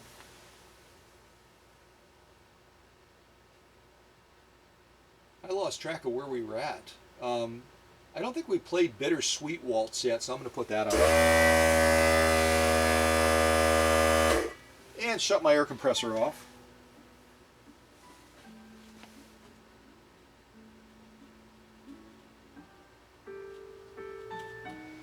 So this is called Bittersweet Waltz. Bittersweet Waltz.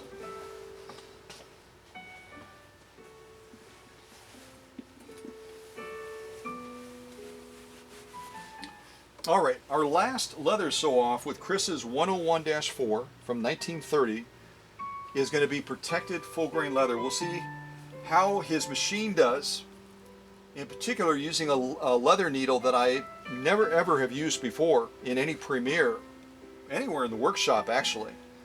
I'm a pretty devoted Schmetz guy, so we'll see how it does with this protected full grain leather. Again, make sure your take-up arm is at the highest position. And if you own a 101, give it just a little bit of a hand turn just to get it going, and then it'll do beautifully. Even Chris's machine, where that motor was in such bad disrepair, as we'll see on Facebook, it's doing a fabulous job with these sew-offs. It really is. All right, here we go.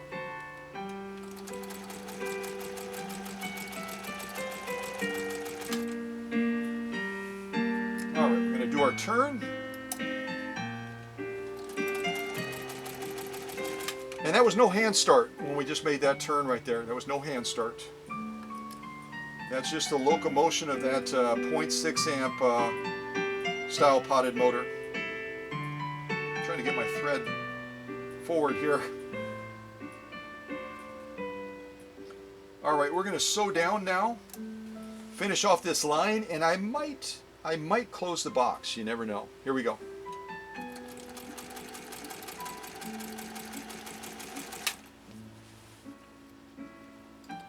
All right, let's close the box.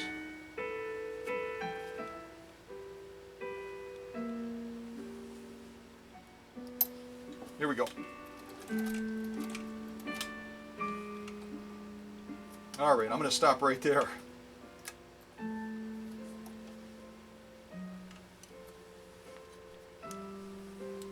And again, because this machine, as I said, in comparing the 201 to the 101, because it threads from left to right, you'll want to draw that thread to the left when you get done with your sewing on each line of stitching. Make sure you're drawing that thread to the left so that you're not potentially trying to fight the needle and maybe end up bending the needle. So just make sure that you, again, draw the thread to the left.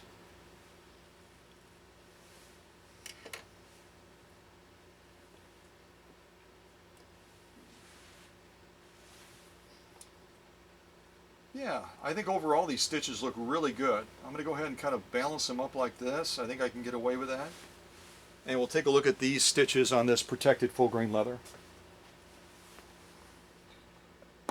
Yeah, the way I've got it set up, you can actually see them already. So all in all, I think this leather needle, the thread, and most importantly, the machine, Chris's 101-4 is doing a fabulous job. And in particular with this protected full grain leather, those stitches are absolutely spot on. The stitch spacing, the stitch integrity, the stitch presentation, that out of any of the leather softs we've done so far, I would say that this is my favorite. Don't you agree? Look at that top line again as we go across.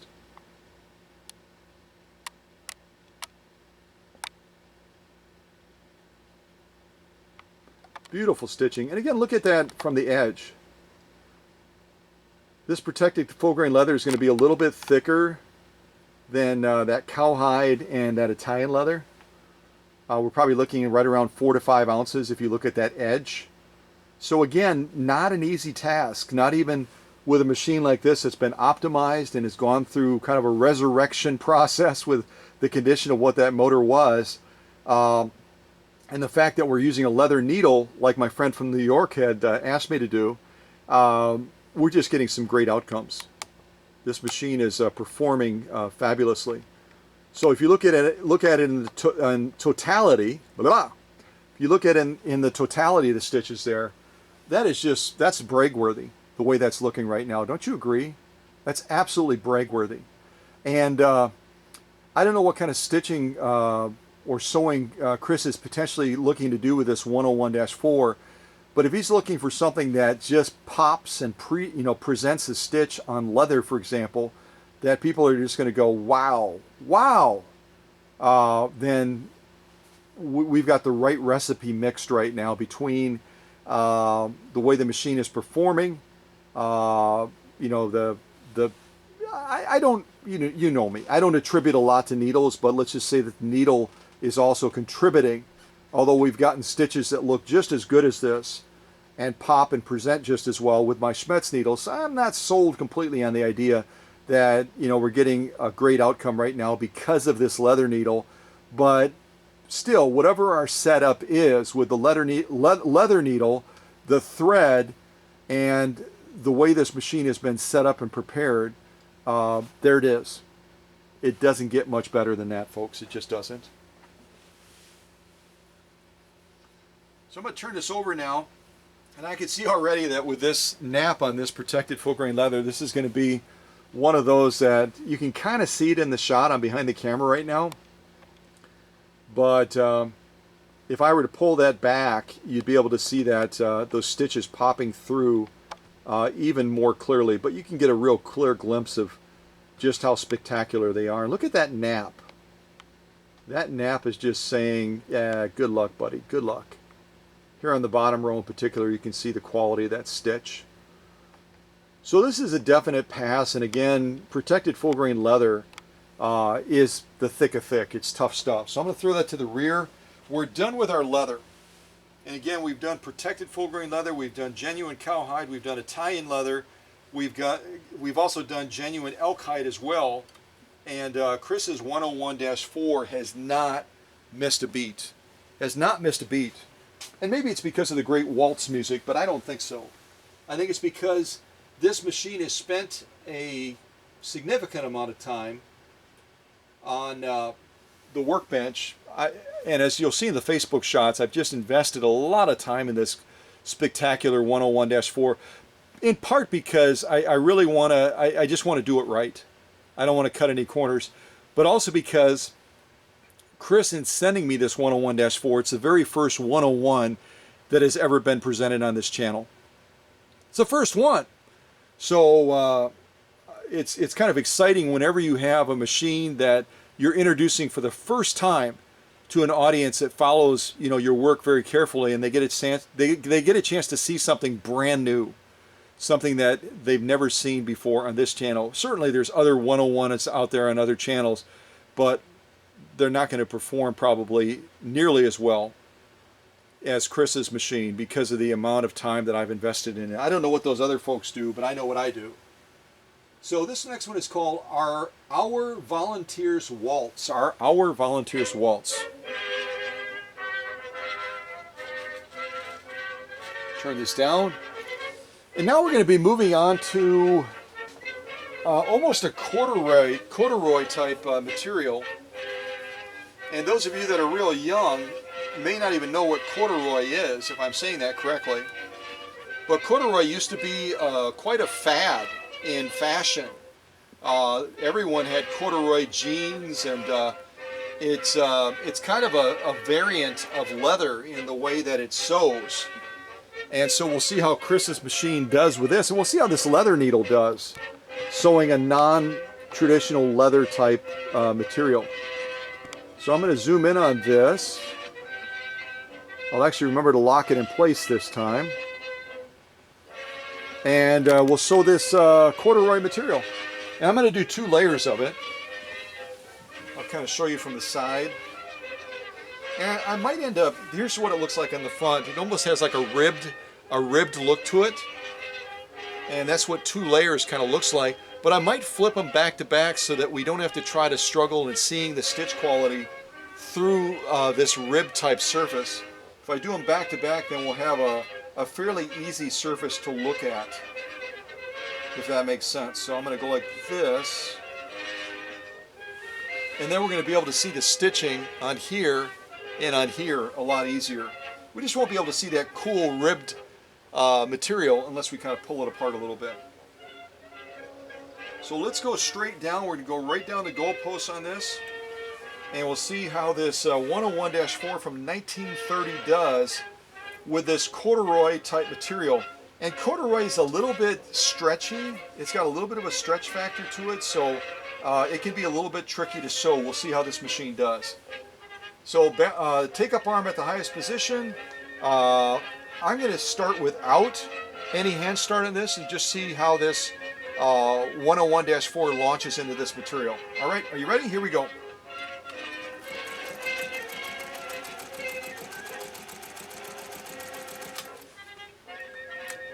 It did beautifully. So depending on what you're sewing, hand starts are never a bad idea, really. But certainly not necessary with this corduroy material. All right, let me move that to the rear. We'll give a clip on our threads, and then we'll take a look at these stitches, which I can pretty much see already are looking really, really good. Really good. And again, we just sewed this corduroy material with a Singer leather needle, so that's kind of neat. All right, let's see if we can get that lined up, and then this stuff's a little bit slippery, so I'm going to hold it up with a clipper here. There we go. That should be a pretty good angle, I think.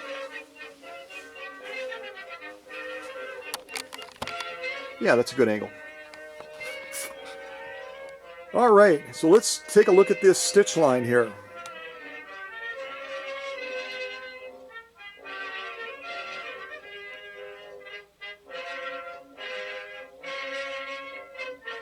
I don't know what you're seeing, but I'm seeing near perfection.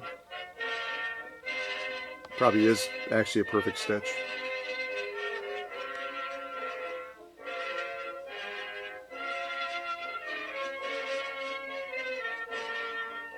Gorgeous stitching, don't you agree? Absolutely gorgeous stitching. Let me turn this around, we'll look at that lock stitch.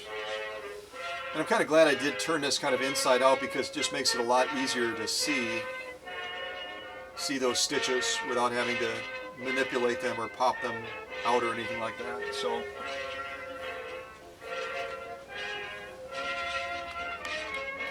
again, we're looking at 2 layers of corduroy type material.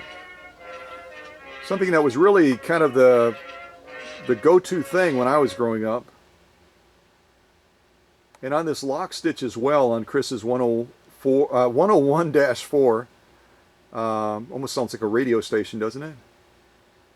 You're tuning into 101-4. Thank you. The weather today, those stitches are just spot on. Beautiful lock stitches, just gorgeous.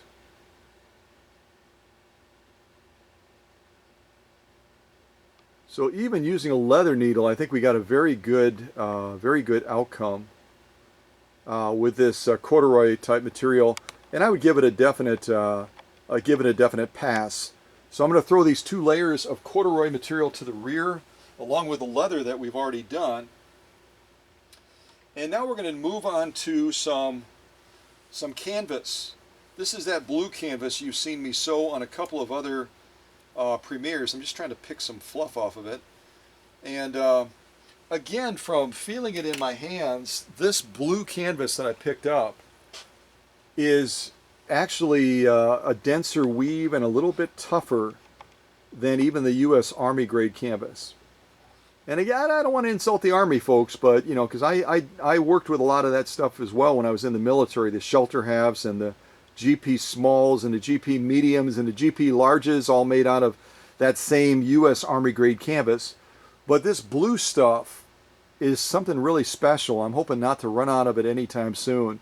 I only bought a small sample of it at a local store, and I really love this stuff. And we're going to end up doing 4 layers of this. 4 layers of this. So let me pick another waltz. I'll cue it up. I won't put it on right now. So we just did I think our volunteers waltz, and the next one is going to be waltz of the flowers that we'll put on after we do this sew off. Okay. So again, some really tough.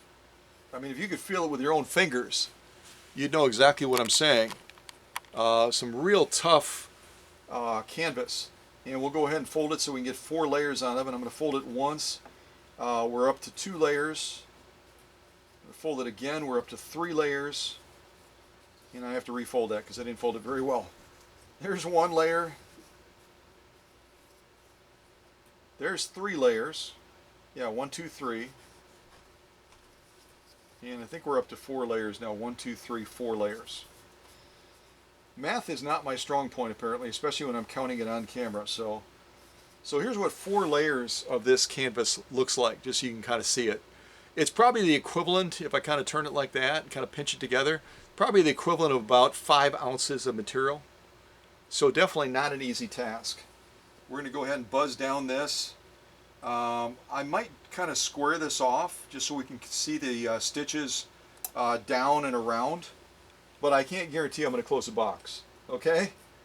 Alright, so here we go with 4 layers of this canvas material, sewing it with a leather needle that my friend from New York wanted me to try, made by Singer, and we'll see how it does on this canvas.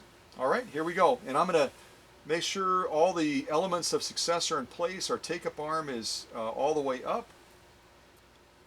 And I'll try to launch into this without a hand start, but I may end up going to a hand start anyway. We'll see. All right, here we go. Yeah, let's give it a little hand start.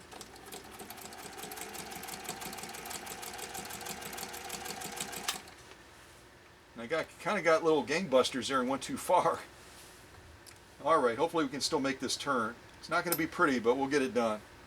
Alright, so here goes our turn with 4 layers of canvas. And we'll cut it short. I don't want to get too close to that edge. Alright, down to the finish, and we are not going to close the box. It's not going to happen. Alright? So get used to disappointment. Here we go.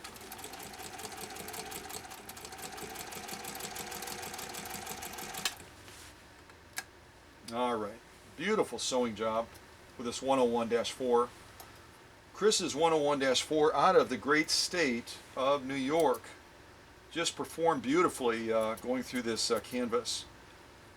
Yeah, I really wish you could be in the workshop and actually get done sewing it, kind of like I did with a customer one time. They happened to be in the workshop and I was able to actually give them the sew-offs after they were done, and you saw their eyes light up like, holy mackerel, that is some intense stuff. You kind of see here from the side what 4 layers of canvas looks like. And now we're going to take a look at the stitching, which I think is very, very good. Very, very good. Got a little weird thing on the end there, but that's operator error. That's not machine error. So, and again, we just sewed this canvas with a leather needle. That's interesting unto itself. All right, let's see what we got. So there's our top row right there, and I'm really liking what I'm seeing so far. Stitch formation, stitch quality is spot on. A little bit, again, we're talking about 4 layers, a little bit of an irregularity in stitch size, but that could also be a feed factor as well. That may be an issue that I needed to adjust that presser foot pressure up just slightly. If I go across it again, you'll see a little bit of a variation in stitch size and formation.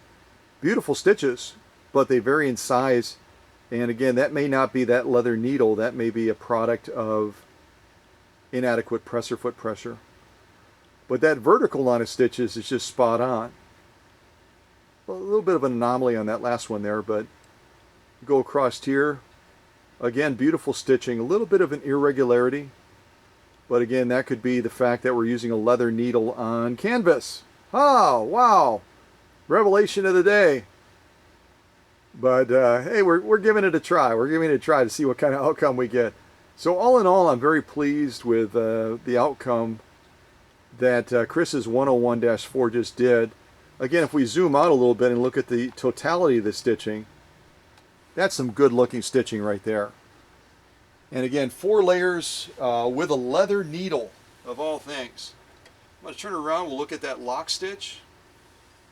I actually like to look at that lock stitch even more than the top stitch, which is also pointing at the possibility that if I'm going to use this type of needle sewing this type of material, I might have to also look at adjusting down that upper tension a little bit, just slightly, so I can get more of a pop on that top stitch. Because we definitely have a good pop on this lock stitch, which is telling me, and actually it looks, if you look real close at it, it actually looks like that top thread, excuse me, that upper tension is pulling up a little bit harder than it needs to. You really can't see the knot. And yeah, we're talking about 4 layers, but you can't even see any sign of that knot, which means it's probably that upper tension is working a little bit harder than it needs to. So if we back that upper tension off a little bit, then we're going to get a better defined top stitch. Does that make sense? Look at that from the side. 4 layers of heavy grade canvas. I would almost call this commercial grade canvas.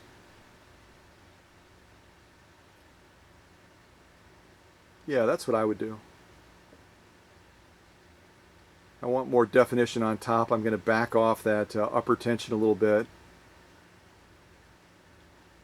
And I'm always super hypercritical of stitching, you know that. We've got some beautiful stitching. If we look at it right there, that's our lock stitch again. We turn it around and look at that top stitch again. Nothing to be overly critical of, but I'm always aiming for as close to perfection as we can. So I would just tweak it a little bit. And that's okay to do that when you're stitching different materials, and especially as you're trying out different needles, you may have to make slight adjustments. But that's a definite pass, again, with 4 layers of what I would call nearly commercial grade canvas. The thick of thick. Look at that stuff. If I come closer to the camera, if it stays in focus, that is. Can't tell if it's in focus or not. I don't think it is. So I'm going to throw that to the rear. That's a definite pass. And I think what I'm going to do, I was going to do some cotton blend, but what's the point? I am going to wrap up, I think, with some of this compressed felt. We'll try to lay down some compressed felt. And you know what I haven't done? And I'm going to actually rewind a little bit. What I haven't done is I haven't demonstrated changing the stitch size and doing a stitch off with a much smaller stitch. So let's do this. Let's go over by the stitch dial. I'm going to zoom in on it again.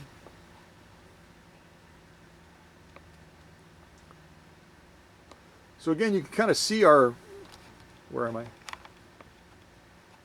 You see our little arrow right there. If the camera stops moving, you can see our little arrow.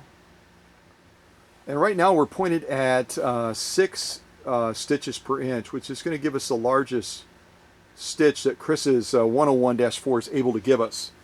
We're going to rotate it down to about 20 stitches per inch. And I'm going to turn this dial until we get there. Just kind of turning it counterclockwise.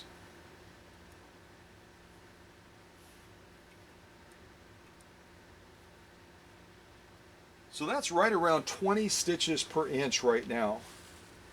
And I think what we'll do is we'll bring our, why don't we do it on our canvas just for fun? Again, we're talking about 4 layers of canvas. We'll do it right down the middle, 20 stitches per inch. Get that lined up. And that way you can see just the incredible range of stitch size that Chris's 101-4 is capable of doing. So we're down at 20 now. And we're going to see how Chris's Singer 101-4 does. Again, sewing it with a leather needle. All right, are you ready? All right, here we go.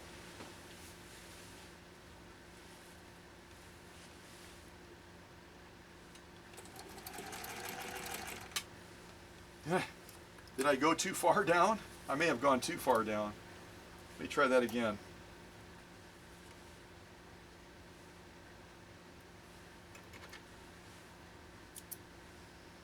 All right, rewind, rewind. Let's try that again.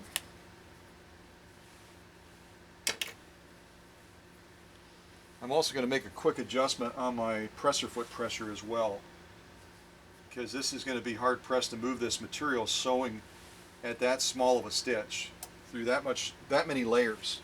All right, let's give it a try again. Otherwise, I'm just going to have to conclude that we can't do it with this leather needle, because I know I could do it with a Schmetz needle. Let's try it again. Otherwise, I'll try moving to a different material, and we'll try the same thing. All right, are you ready? All right, here we go.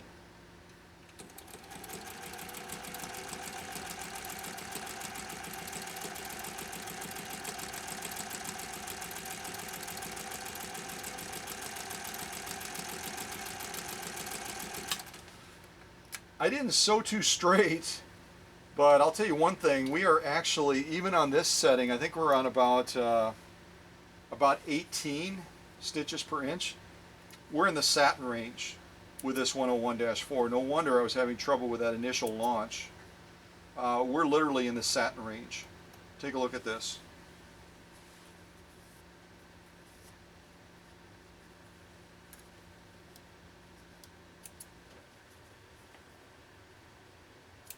That is teeny tiny. All right, let me set this up and you can look at it. I wonder if we could set it up like this. That would be kind of cool. Yeah, let me do that. We'll look at this top stitch in the middle there, sort of in the middle. A little bit harder to control the movement of the needle when you're dealing with a leather needle just by the way it's engaging against that fabric. But you can see there, our outside rolls are obviously our largest stitch at 6 stitches per inch. As we kind of move down, look at that stitch in the middle there, that satin stitch we did with the leather needle.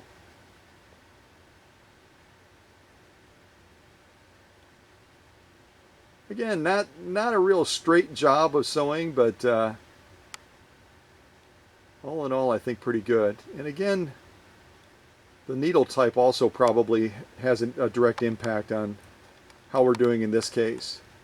But I would call that a success. You know, doing a near satin stitch through 4 layers of canvas is definitely a success. So I'm just going to do one more row, which hopefully will end up being a little bit straighter. I'm going to do one more row next to that and just bring it up a little bit higher, bring us up from 18 to right around, oh, why don't we say right around close to 12. And we'll see how the look of that and the size of that stitch changes from there. But again, I would definitely commend Chris's machine, considering we're using a leather needle against canvas. and going through 4 layers like this. So we'll see how he does now, how this machine does now with right around 12 stitches per inch. Okay, here we go.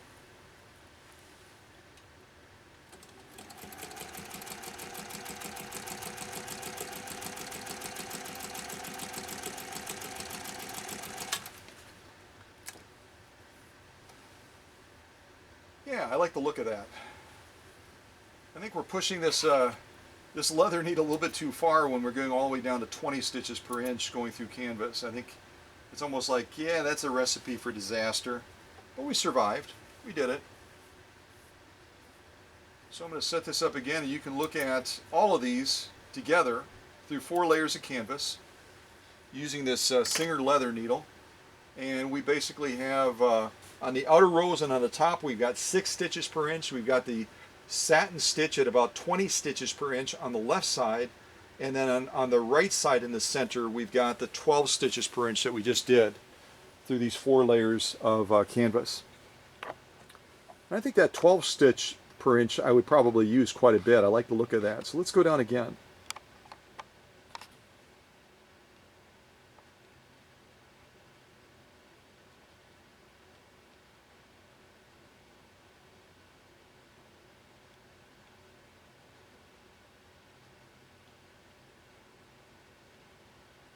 Yeah, I like that. I like that a lot. I might even go up I might actually go to like 10 stitches per inch. I think would be about perfect with this type of needle and this type of material. Right around 10 stitches per inch I think would be spot on. But that's a definite success. Very pleased with that. Again, we're pushing this machine to do things using resources, a leather needle that you normally wouldn't do if you're doing standard type sewing like this. So the last stitch off we're going to do now is going to be with this compressed felt. Just checking my setting here. So I'm adjusting our stitch length from, we were just at around 12, I'm adjusting it back to 6 again. And we're going to do this final sew off with Chris's 101-4. Going to kind of let that eventually focus in, hopefully. Boy, that took a while, didn't it? So you can see if you look at that arrow right there, we're right around 6 stitches per inch now. We were all the way down on the far right side there. We were all the way down in the 20 range for that one sew off that we just did on that 4 layers of canvas. That's kind of nuts. It's kind of just nuts, isn't it? All right, so let's go ahead and set this up for the final sew-off with this compressed felt. We're going to go ahead and probably do 3 layers of it like we normally do, 6 stitches per inch. And I'm going to put on, did we already do the waltz of the flowers? I don't remember. Let's put that on again. I don't think we did.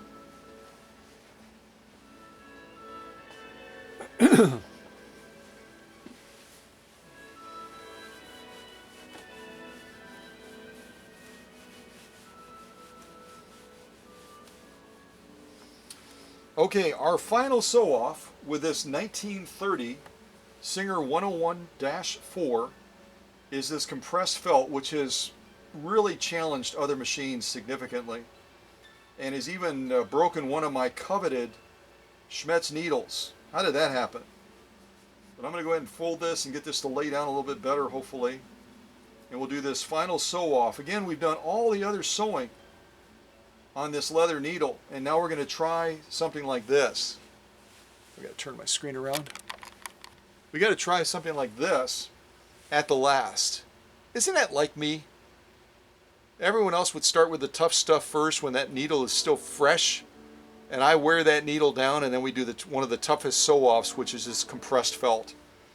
But that really puts to the test and evidences that it's not about the needle, it's not about the thread, it's about the way I prepared Chris's machine. So let's hope for a good outcome as we do this final sew-off of these 3 layers of compressed felt, which this stuff just always makes me a little bit nervous because of what it did to one of my Schmetz needles. I mean, I just never ever saw that one coming. All right, so here we go. Final sew off. 3 layers of compressed felt with a very tired Singer leather needle. We'll see how Chris's machine does with this. And again, we're going to be sewing this at 6 stitches per inch. Here we go.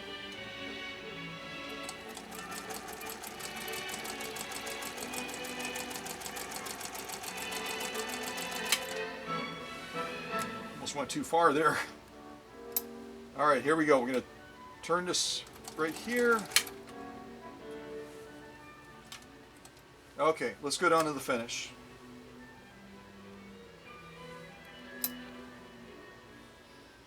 All right, here we go.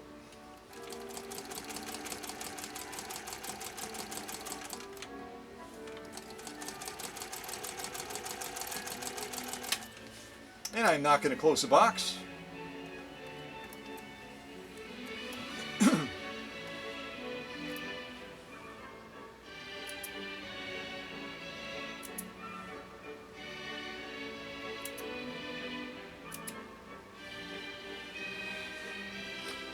I do like the way this leather needle sews this compressed felt though.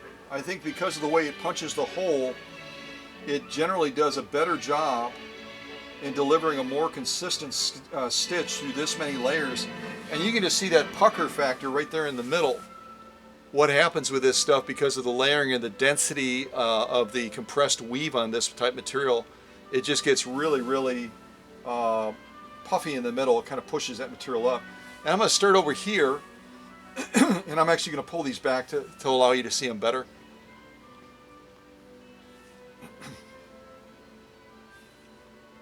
Beautiful stitching.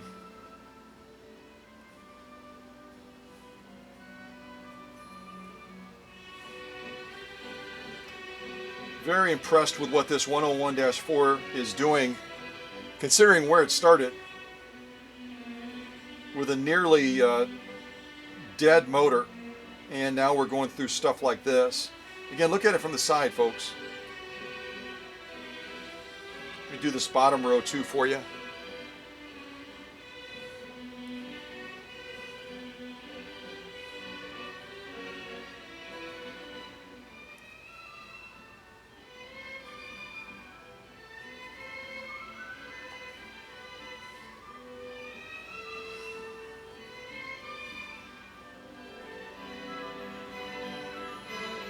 Beautiful stitching. Let's turn it over and look at the lock stitching, which is going to be equally hard to pull that back, but I'll do my best.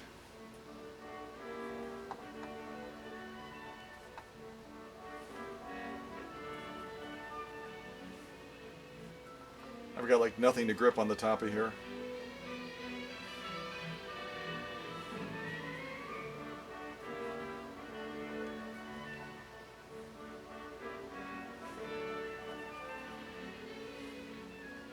Beautiful stitching. Look at this top part here. Look at those. It just doesn't get much better than that, folks. It just doesn't. Beautiful stitching. I'll go over to here now.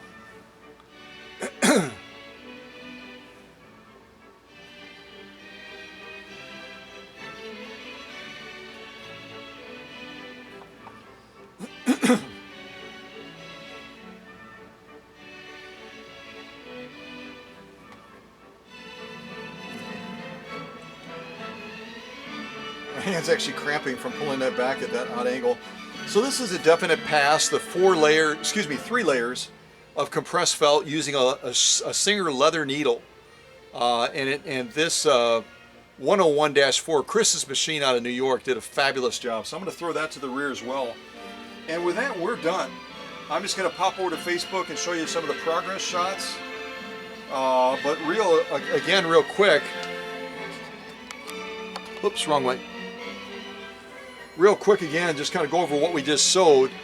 We did these 3 layers of compressed felt, and Chris's 101-4 did a fabulous job. We did these 4 layers of canvas, this heavy grade, commercial grade type canvas, and we did everything from a 6 stitch per inch stitch row around and back to a satin stitch at about 20 stitches per inch to a row of stitches at 12 stitches per inch, and Chris's machine just did not miss a beat. We then did this corduroy material, 2 layers of it, and got some of the most gorgeous stitches out of any of the stitch offs. I mean, all of the stitches turned out beautifully, but these in particular, I really like the look of these. Of course, I like the look of the leather ones too. Here's our protected full grain leather. Chris's machine did just a fabulous job on that. Again, about 4 ounces of leather. Genuine cowhide, beautiful job again. Going through this material, which is not easy to get through. We have this Italian leather, which again, this 101-4 did a super job on this as well. And finally, last but not least, our genuine elk hide. Laying down stitches that are just absolutely brag-worthy. So this machine is definitely ready to go. Definitely ready to get the job done for Chris out in New York. I know he's really excited because he even went to the effort of getting a different base for the machine. And that's part of the reason you may have seen I set this machine up with a junction box on the outside of the case. Let me kind of zoom over to that real quick. I set this machine up with a junction box on the side so that all Chris has to do is remove this machine from this old base that he hates. He despises this base. I actually think it's kind of cool, but anyway, he's going to be able to basically, there's a single screw in between these 2 plug-in points to remove that junction box, and then he has to obviously release the machine from these pegs on the back of the machine. There's two screws to loosen there, and then just move the machine from this old base to the new base, and then just set up this new junction box in his new base. So that's why we did it the way we did it. A little bit of extra work, but Chris is well worth it, and this amazing 1930 Singer 101-4 is worth the extra effort as well. I saw a little spot on the bed that I was going to try to rub off. Maybe I scuffed it, I don't know. But let's real quick pop over to Facebook. I know this premiere is running a little bit longer, but I think it'll be well worth the additional time. There's a featherweight that arrived from Arizona one time that was just awful. Just awful. Oh, you know what I didn't do real quick before we go to Facebook? I did not show you how easy it is in this base to tilt this machine back. I mean, if you wanted to tilt it back and just inspect the bottom or something like that, you just turn this little, just see if I have it set. Yeah, turn this little tab here. I'm not really a big fan of these tabs. I know that they're designed to do what they do, but I'm not a big fan. And then you just tilt the machine back like so. Whoa! You guys, really? Are you serious? I did all of those sew-offs and everything with a spider in the bottom of this base. I should probably send it back to Chris this way so he can have a spider. Seriously, you guys have way too much time on your hands. You scared me with a spider over there hiding it underneath the bed of my 101, and then you stuck a spider underneath Chris's between the old base and all that as well? Seriously? Come on, you guys. Well, okay, it's a little funny. It's a little funny and a little bit freaky too. That's how they should have promoted this machine back in the 1920s when they were first introducing this automatic lubrication system, this wicking system. They should have stuck a spider into the shot as well, a live spider. I think that would have been cool. That would have been cool, as long as I'm not too close to that spider. I had to deal with spiders in Saudi Arabia, camel spiders, which are as big as this spider you're seeing right now on screen. They're as big as that. And I told you this story when I was over in Saudi.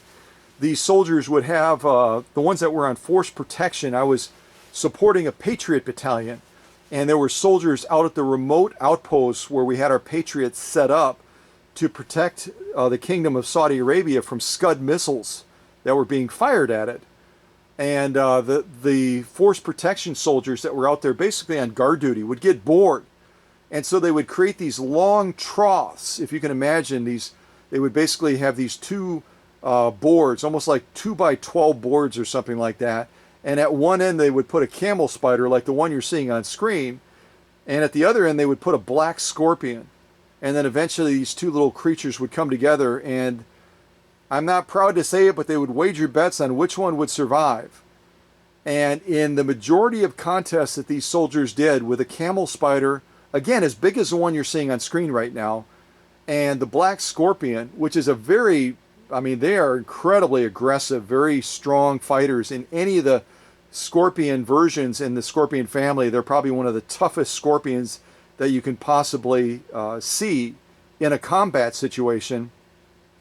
But that camel spider was so strong, and just like this fake spider, the camel spider has these huge prongs on the front, which are razor sharp, and that's how they would kill those black scorpions. I would say about 85% of the time, 85% of the time, the camel spider would win. Okay, you guys, thank you. Thank you for doing something crazy, ridiculous, silly like that, so I could go back to one of my soldier stories. That was cool. All right. All right, let's look and see where Chris's machine started. And you've already had the opportunity to see where it is now. That is, if this page will load after waiting so long for me to get through all the rest of this premiere. Hopefully the internet didn't go out again. I've been having a lot of trouble with that. A lot of trouble with that internet going out. I'm going to real quick refresh this, just hoping that it loads better. We'll see.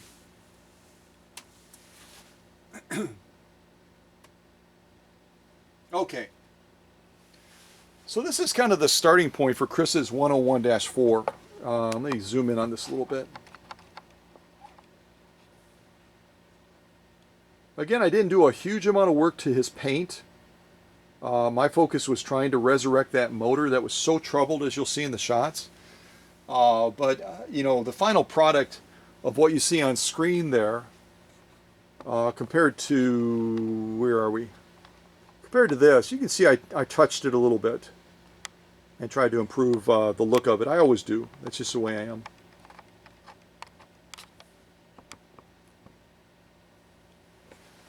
Okay, so our next shot,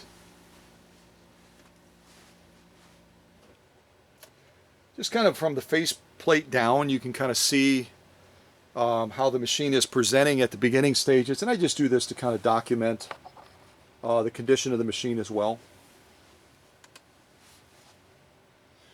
Raceway area, very, very dirty raceway. It had threads stuck in there and everything. It was just having some difficulty. And there you can see kind of the chalky finish on the bed. The bed really was my focal point, as you may have seen, as you'll see in some of the Facebook shots. I didn't want to send this machine back to New York with that chalky finish on the base. So as you'll see by our spider, I invested some time in Chris's bed. You can see the reflection of the spider actually on there, just to kind of spruce that up a little bit. And then just did some of the other appointments on the machine as well to give Chris back a machine that sewed well, was much stronger than it was when it arrived here, and delivers just a beautiful stitch, but also looks good at the same time. There's our stitch controller, our stitch length controller. Kind of a unique design, having it on the bed like that. Again, we're just seeing kind of the chalky appearance of the machine. Overall, just was a very dirty machine and needed a lot of attention. And that was true of the motor in particular, as you'll see in some of the shots.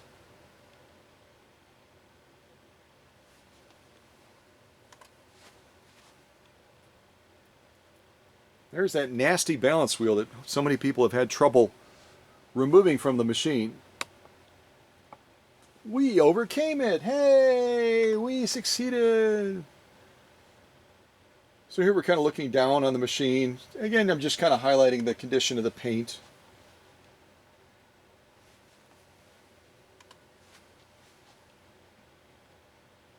Overall, the decals were, particularly on the motor cover you can see there, were in decent shape. Now we're going to start digging into the motor a little bit, and this is where it gets scary. More scary than that spider even.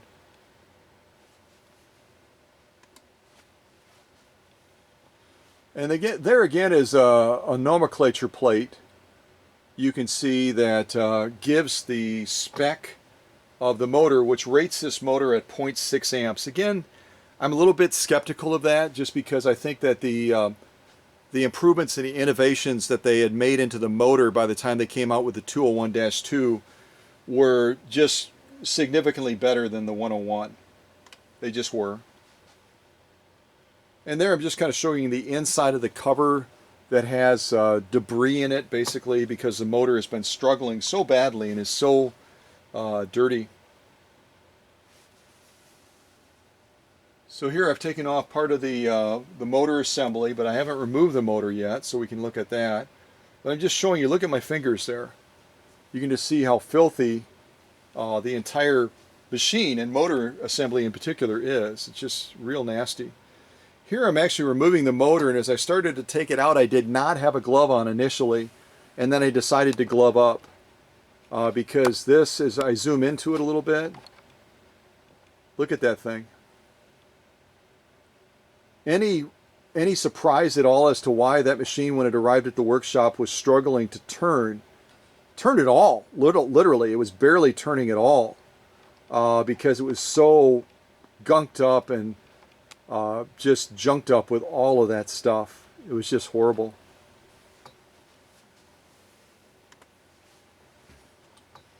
There you can really see a shot of it close up. Almost looks like a sewer, doesn't it? I mean, I'm just being honest. It looks like a sewer. It's just so filthy, so crudded up. What you'd, you know, if you take off the neck of a drain pipe on a sink or something like that, you find stuff like this in there as it builds up over the years. And just more evidence of just how troubled this motor was. Look at those worm gears. I showed you the worm gears even on my machine, which has not been finalized, and I think they were probably a little bit cleaner than these were on Chris's machine when it first arrived at the workshop. And there we're looking at the bed that can be removed on this 101, and I think we're about to remove it. Yep, we are. Now we're looking at kind of the raceway area again near the feed dogs. I'm just going to be looking more at, you know, just general cleanliness issues. Dirt will hold a machine back. It just will. Dirt will hold a machine back. It'll affect the performance. It'll affect how the motor runs and how cool the motor runs, or how warm the motor runs. There we're just looking at the bottom of the machine. And this is where we discovered eventually how to find a stamp on there that told us exactly how old Chris's 101-4 was. Here we're looking at the wiring first. And the wiring had to all be changed out on Chris's machine to get it set up like you see it right now on the workbench. I'll just kind of break away real quick again. Getting it set up for being a plug-in junction type system, we had to change the wiring out pretty dramatically.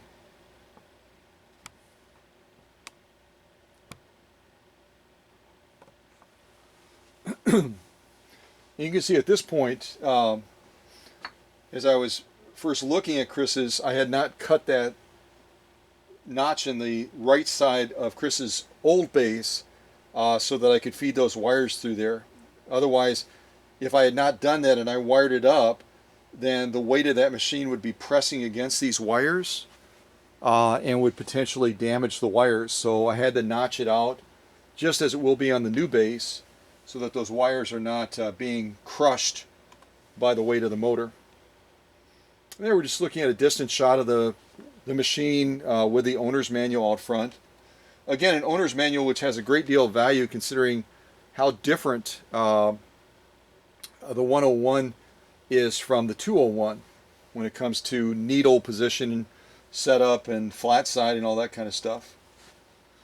Here we're, what I was doing in that last shot is kind of cleaning the groove of the screw out, and now we're going to be taking that removable bed off and kind of taking a look at Chris's sump or wicking system, or Singer called it the automatic lubrication system. Yeah, it does kind of look like a spider, doesn't it? It does look like a spider, especially Chris's design. His is slightly different than mine, and it really does resemble kind of the legs of a spider coming out. And again, I'm just showing you general cleanliness here. Excuse me. If you look into that little space in that well underneath the pillar, you can just see all the junk in there. And here we have the motor kind of hanging out as we're looking at the rear of the machine.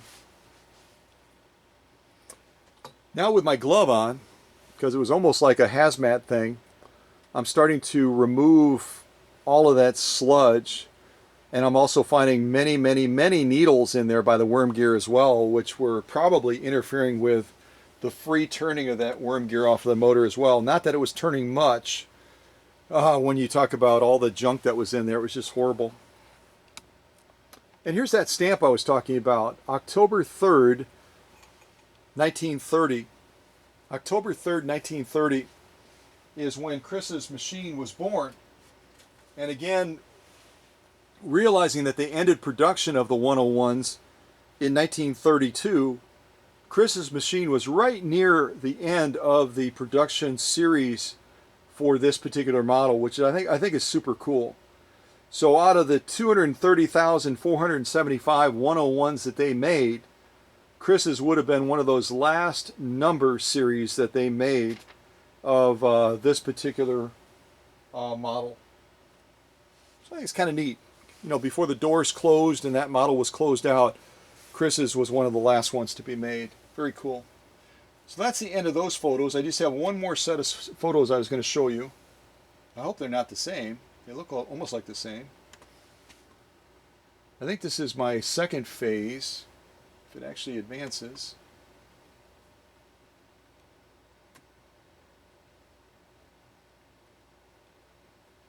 Yikes. Computer's going crazy here. Okay, I think it's still happy. I think it's still finally happy. So here we're just looking at the machine as it's, these are some recent photos that I posted on Facebook showing the machine near the very end stages of finalization. All the motor issues have been dealt with, the cleanliness issues of the machine have been dealt with, adjustments that had to be made have been dealt with, and the machine now is in the, I mean, it's so close you can see the finish line. There's that super cool wicking system again, and if you look real close, you'll be able to see there is some oil in that little wicking well, even though I ended up individually oiling each one of those pivot points in that bed area. And there's the foot controller that was not with the machine when Chris sent it here. Chris sent me the machine, and it really didn't have anything at all connected to it with regard to a knee controller or foot controller. So I ended up matching it up with this foot controller and then wiring everything into the machine. And there's that little junction plug-in point on the side that eventually will go into Chris's new base that he had custom made. And there you can actually see that little screw that's basically just screwed into the side of the base right now. And the little slat that I cut right there, so when that machine is setting down, it's not pressing on those on that wiring. In here it's not dramatically different, but I did do some cleanup on the paint, and it's showing a little bit more of that sheen. You can see me doing that through different phases, just kind of getting that old varnishing and oil off. There you can really see a noticeable difference in the shine and the sheen of the front where it's labeled Singer. Again, I think if a machine looks better, it feels better, and it sews better. It also makes the owner feel better too. You can just see how dark and nasty that stuff is that's coming out of the paint. Doesn't that look a little bit different? Just a little bit different.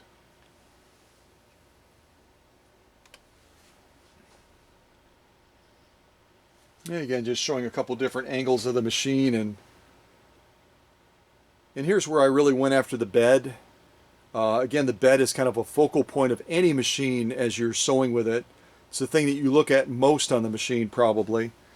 And so I really wanted to spend a little bit of extra time kind of bringing that back and returning some of the luster to that. You can just see that cosmetic pad, how much junk I've already pulled up out of it, and I'm only at the beginning phases of it.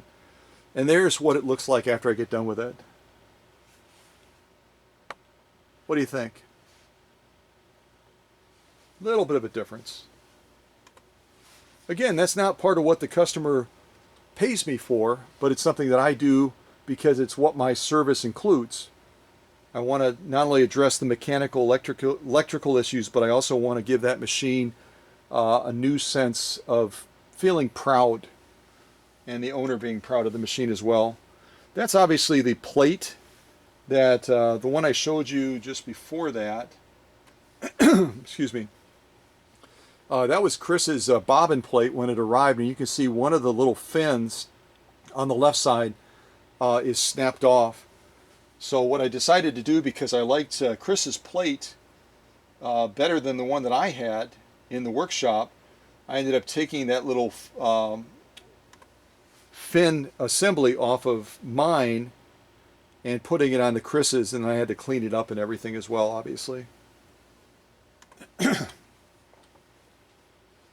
And those are, we just kind of looked at my machine on the other workbench, and we were removing some of the screws from the bed in that holds the bed down on the 101, and I commented about them being small and having some sort of a magnetic tray or something like that so you don't lose them or drop them. The screws on this little bobbin cover, oh my gosh, are they small. They are so teeny tiny, it's ridiculous. There you can see it close to the base of the machine.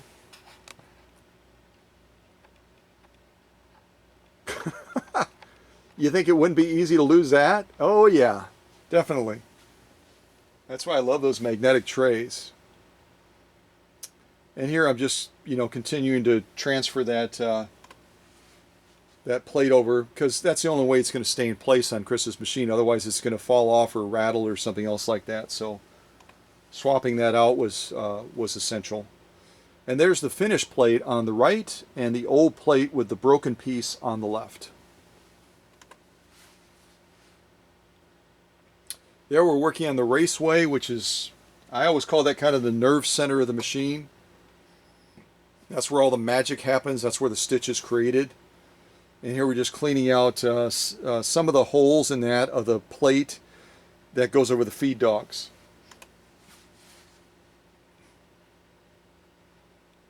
And yes, when you're going to the effort of taking off the feed dog plate and any other parts like that, I always recommend taking just a moment to add a little bit of lubricant to the threads of that screw, so that in the future, if you have to take that screw out, it's going to make it that much easier. Here's our presser foot bar and our needle bar, and you can see there on Chris's machine, they're looking really, really yucky starting out here. And so I'm using one of my dental tools to slowly remove those layers from that area. And that's the finished product, the effort after you get done. Does that look different?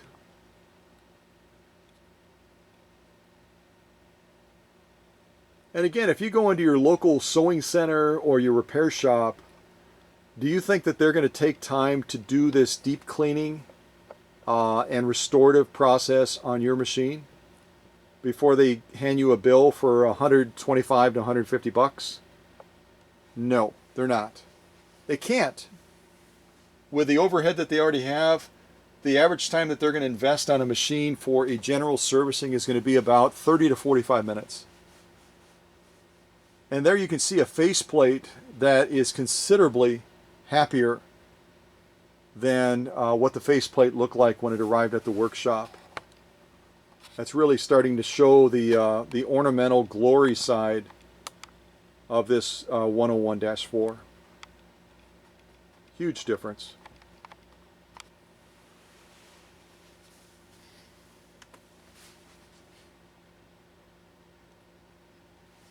Yeah, just continuing to take more of those layers of dirt and varnishing off of the paint.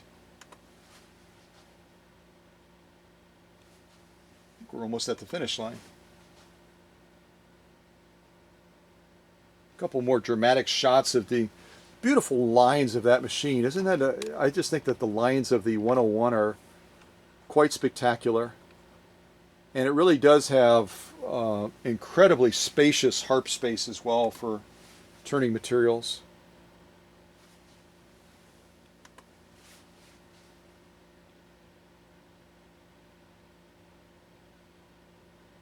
And there, a lot of people never even think about it, but as you're trying to wind a bobbin, if you've ever had, you put a brand new bobbin tire on the machine and it's still slipping, it's because of all the junk that builds up on the inside of that balance wheel. And you'll see in a bit a closer shot that really gives you an understanding of what that is. Isn't that disgusting? And that's part of the area that your bobbin tire is trying to run over and get consistent grip against the inside of that balance wheel, and it's running over all of that old grease and varnishing and junk. So it should look like that. Doesn't that look different?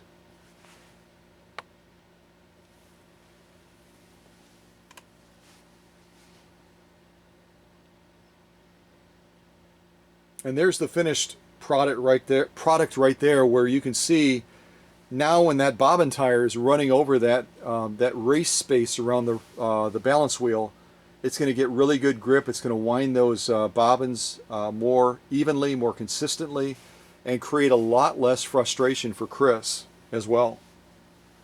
And I always recommend as well, even with a brand new bobbin tire, the brand new bobbin tire, it's a little bit off screen there, that you also periodically clean your bobbin tire as well. And you can do that very simply by using a Q-tip swab with a real light coat of rubbing alcohol. Do not put machine oil on it because that'll totally defeat the purpose of what we're trying to accomplish with it being a non-skid, a better friction wheel against that balance wheel. So yeah, use a little bit of rubbing alcohol to strip down the stuff that builds up on that bobbin tire periodically. I wouldn't give any time frame. I would just say, whenever you think about it, go ahead and do it. I think that's about it, isn't it? I think it is.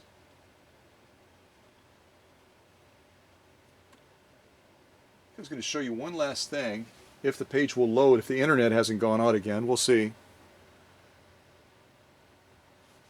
If it has gone out, I'll just tell you. Is it loading? I can't tell. Oh, there it is, finally. So here's a landing page, which I assume that you've seen many, many, many, many times, being a faithful follower. And this is what the landing page of my YouTube channel looks like. You can see right now I'm featuring an upcoming premiere with Mike Boyle.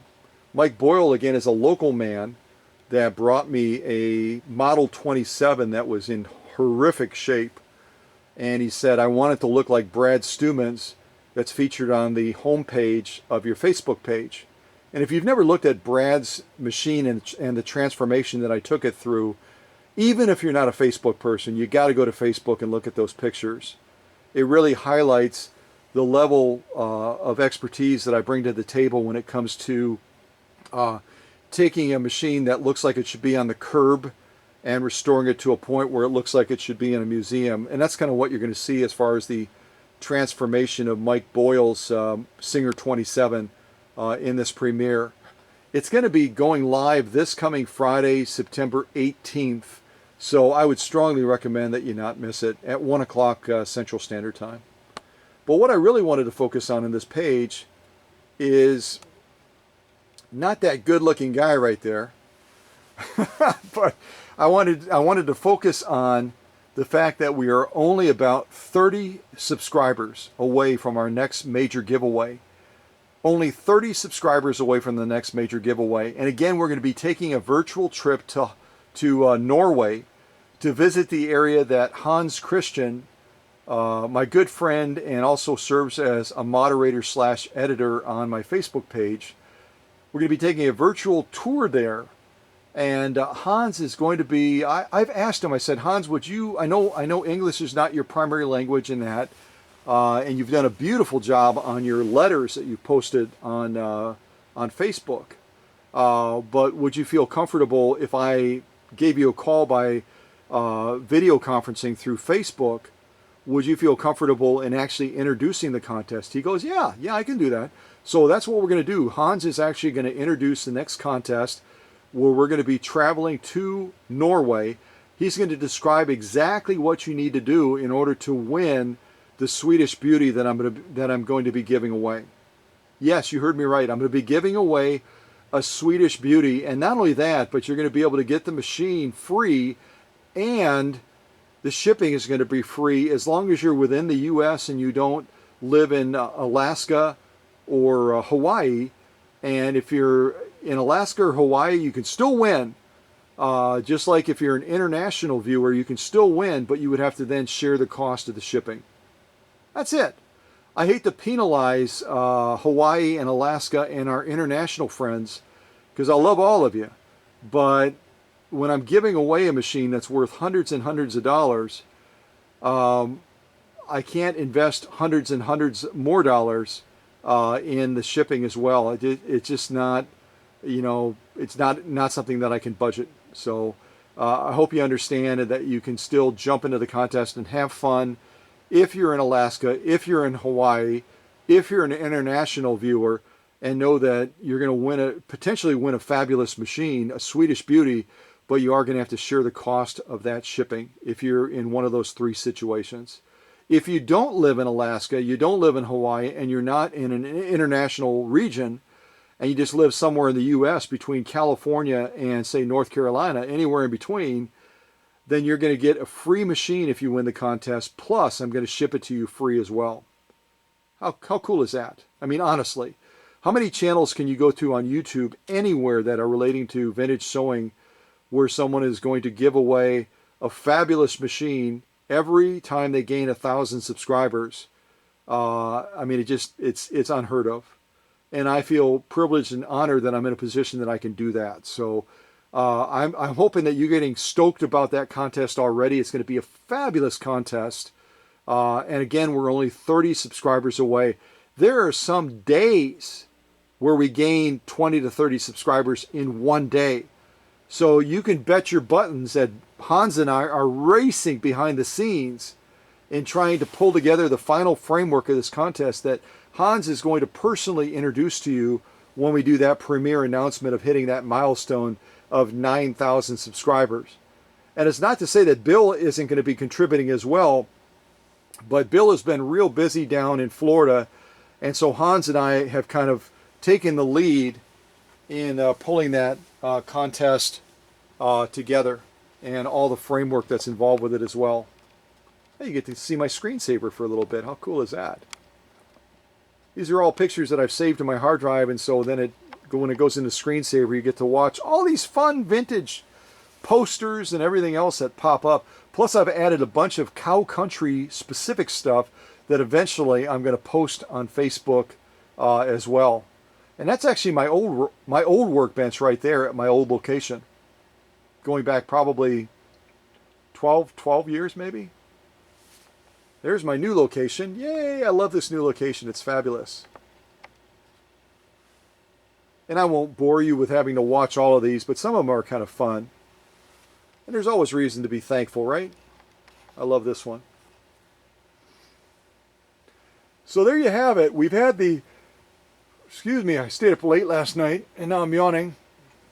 So you could have bought a featherweight back then for 145 bucks, brand new. What do you think? Are you going to line up? Kind of like on Black Friday. Would you line up on Black Friday, Singer Black Friday, and buy a featherweight for 145 bucks? I think I would. That's obviously a class 15, probably a 1591. You can tell by the upper tension being on the faceplate. But hopefully you've enjoyed this premiere featuring, there's one of my fun ones, featuring Chris's fabulous 101-4. Again, it sounds like a radio station, doesn't it? And just see this machine go from a very, very troubled state to a point now where it is just sewing up a storm.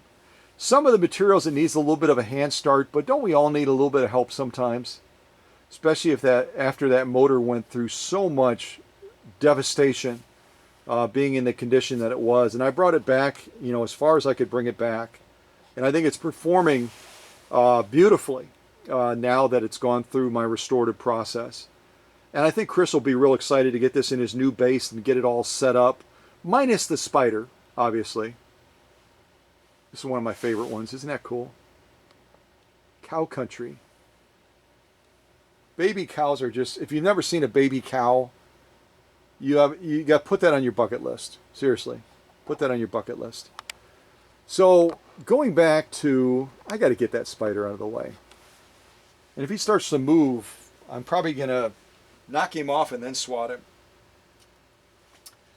But again, it's been a real privilege to have this 101-4 in the workshop from 1930.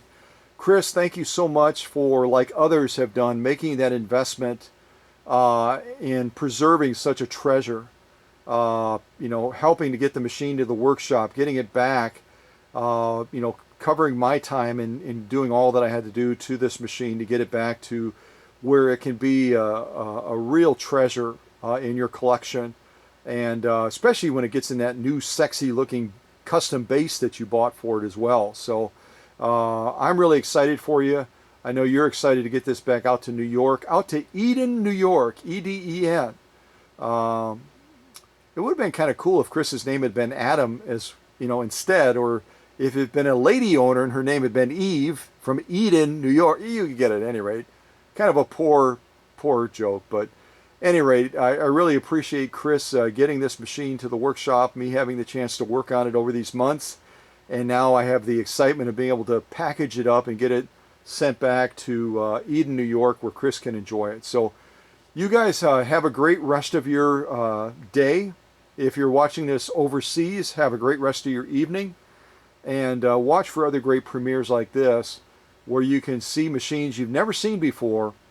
And most importantly, you can see machines that have gone through incredible transformations and now look like they just left the factory and should be placed in a place of honor in some museum somewhere around the world.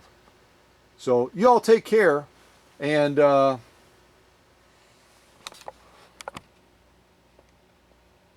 cross that lady. She looks kind of scary. Never stand between a girl and her cows. That's a great place to end. Don't mess with a cowgirl, that's for sure. All right, take care, folks. God bless. That's even a better place to end. Oh my gosh, he's a hoot. Take care, everybody. God bless.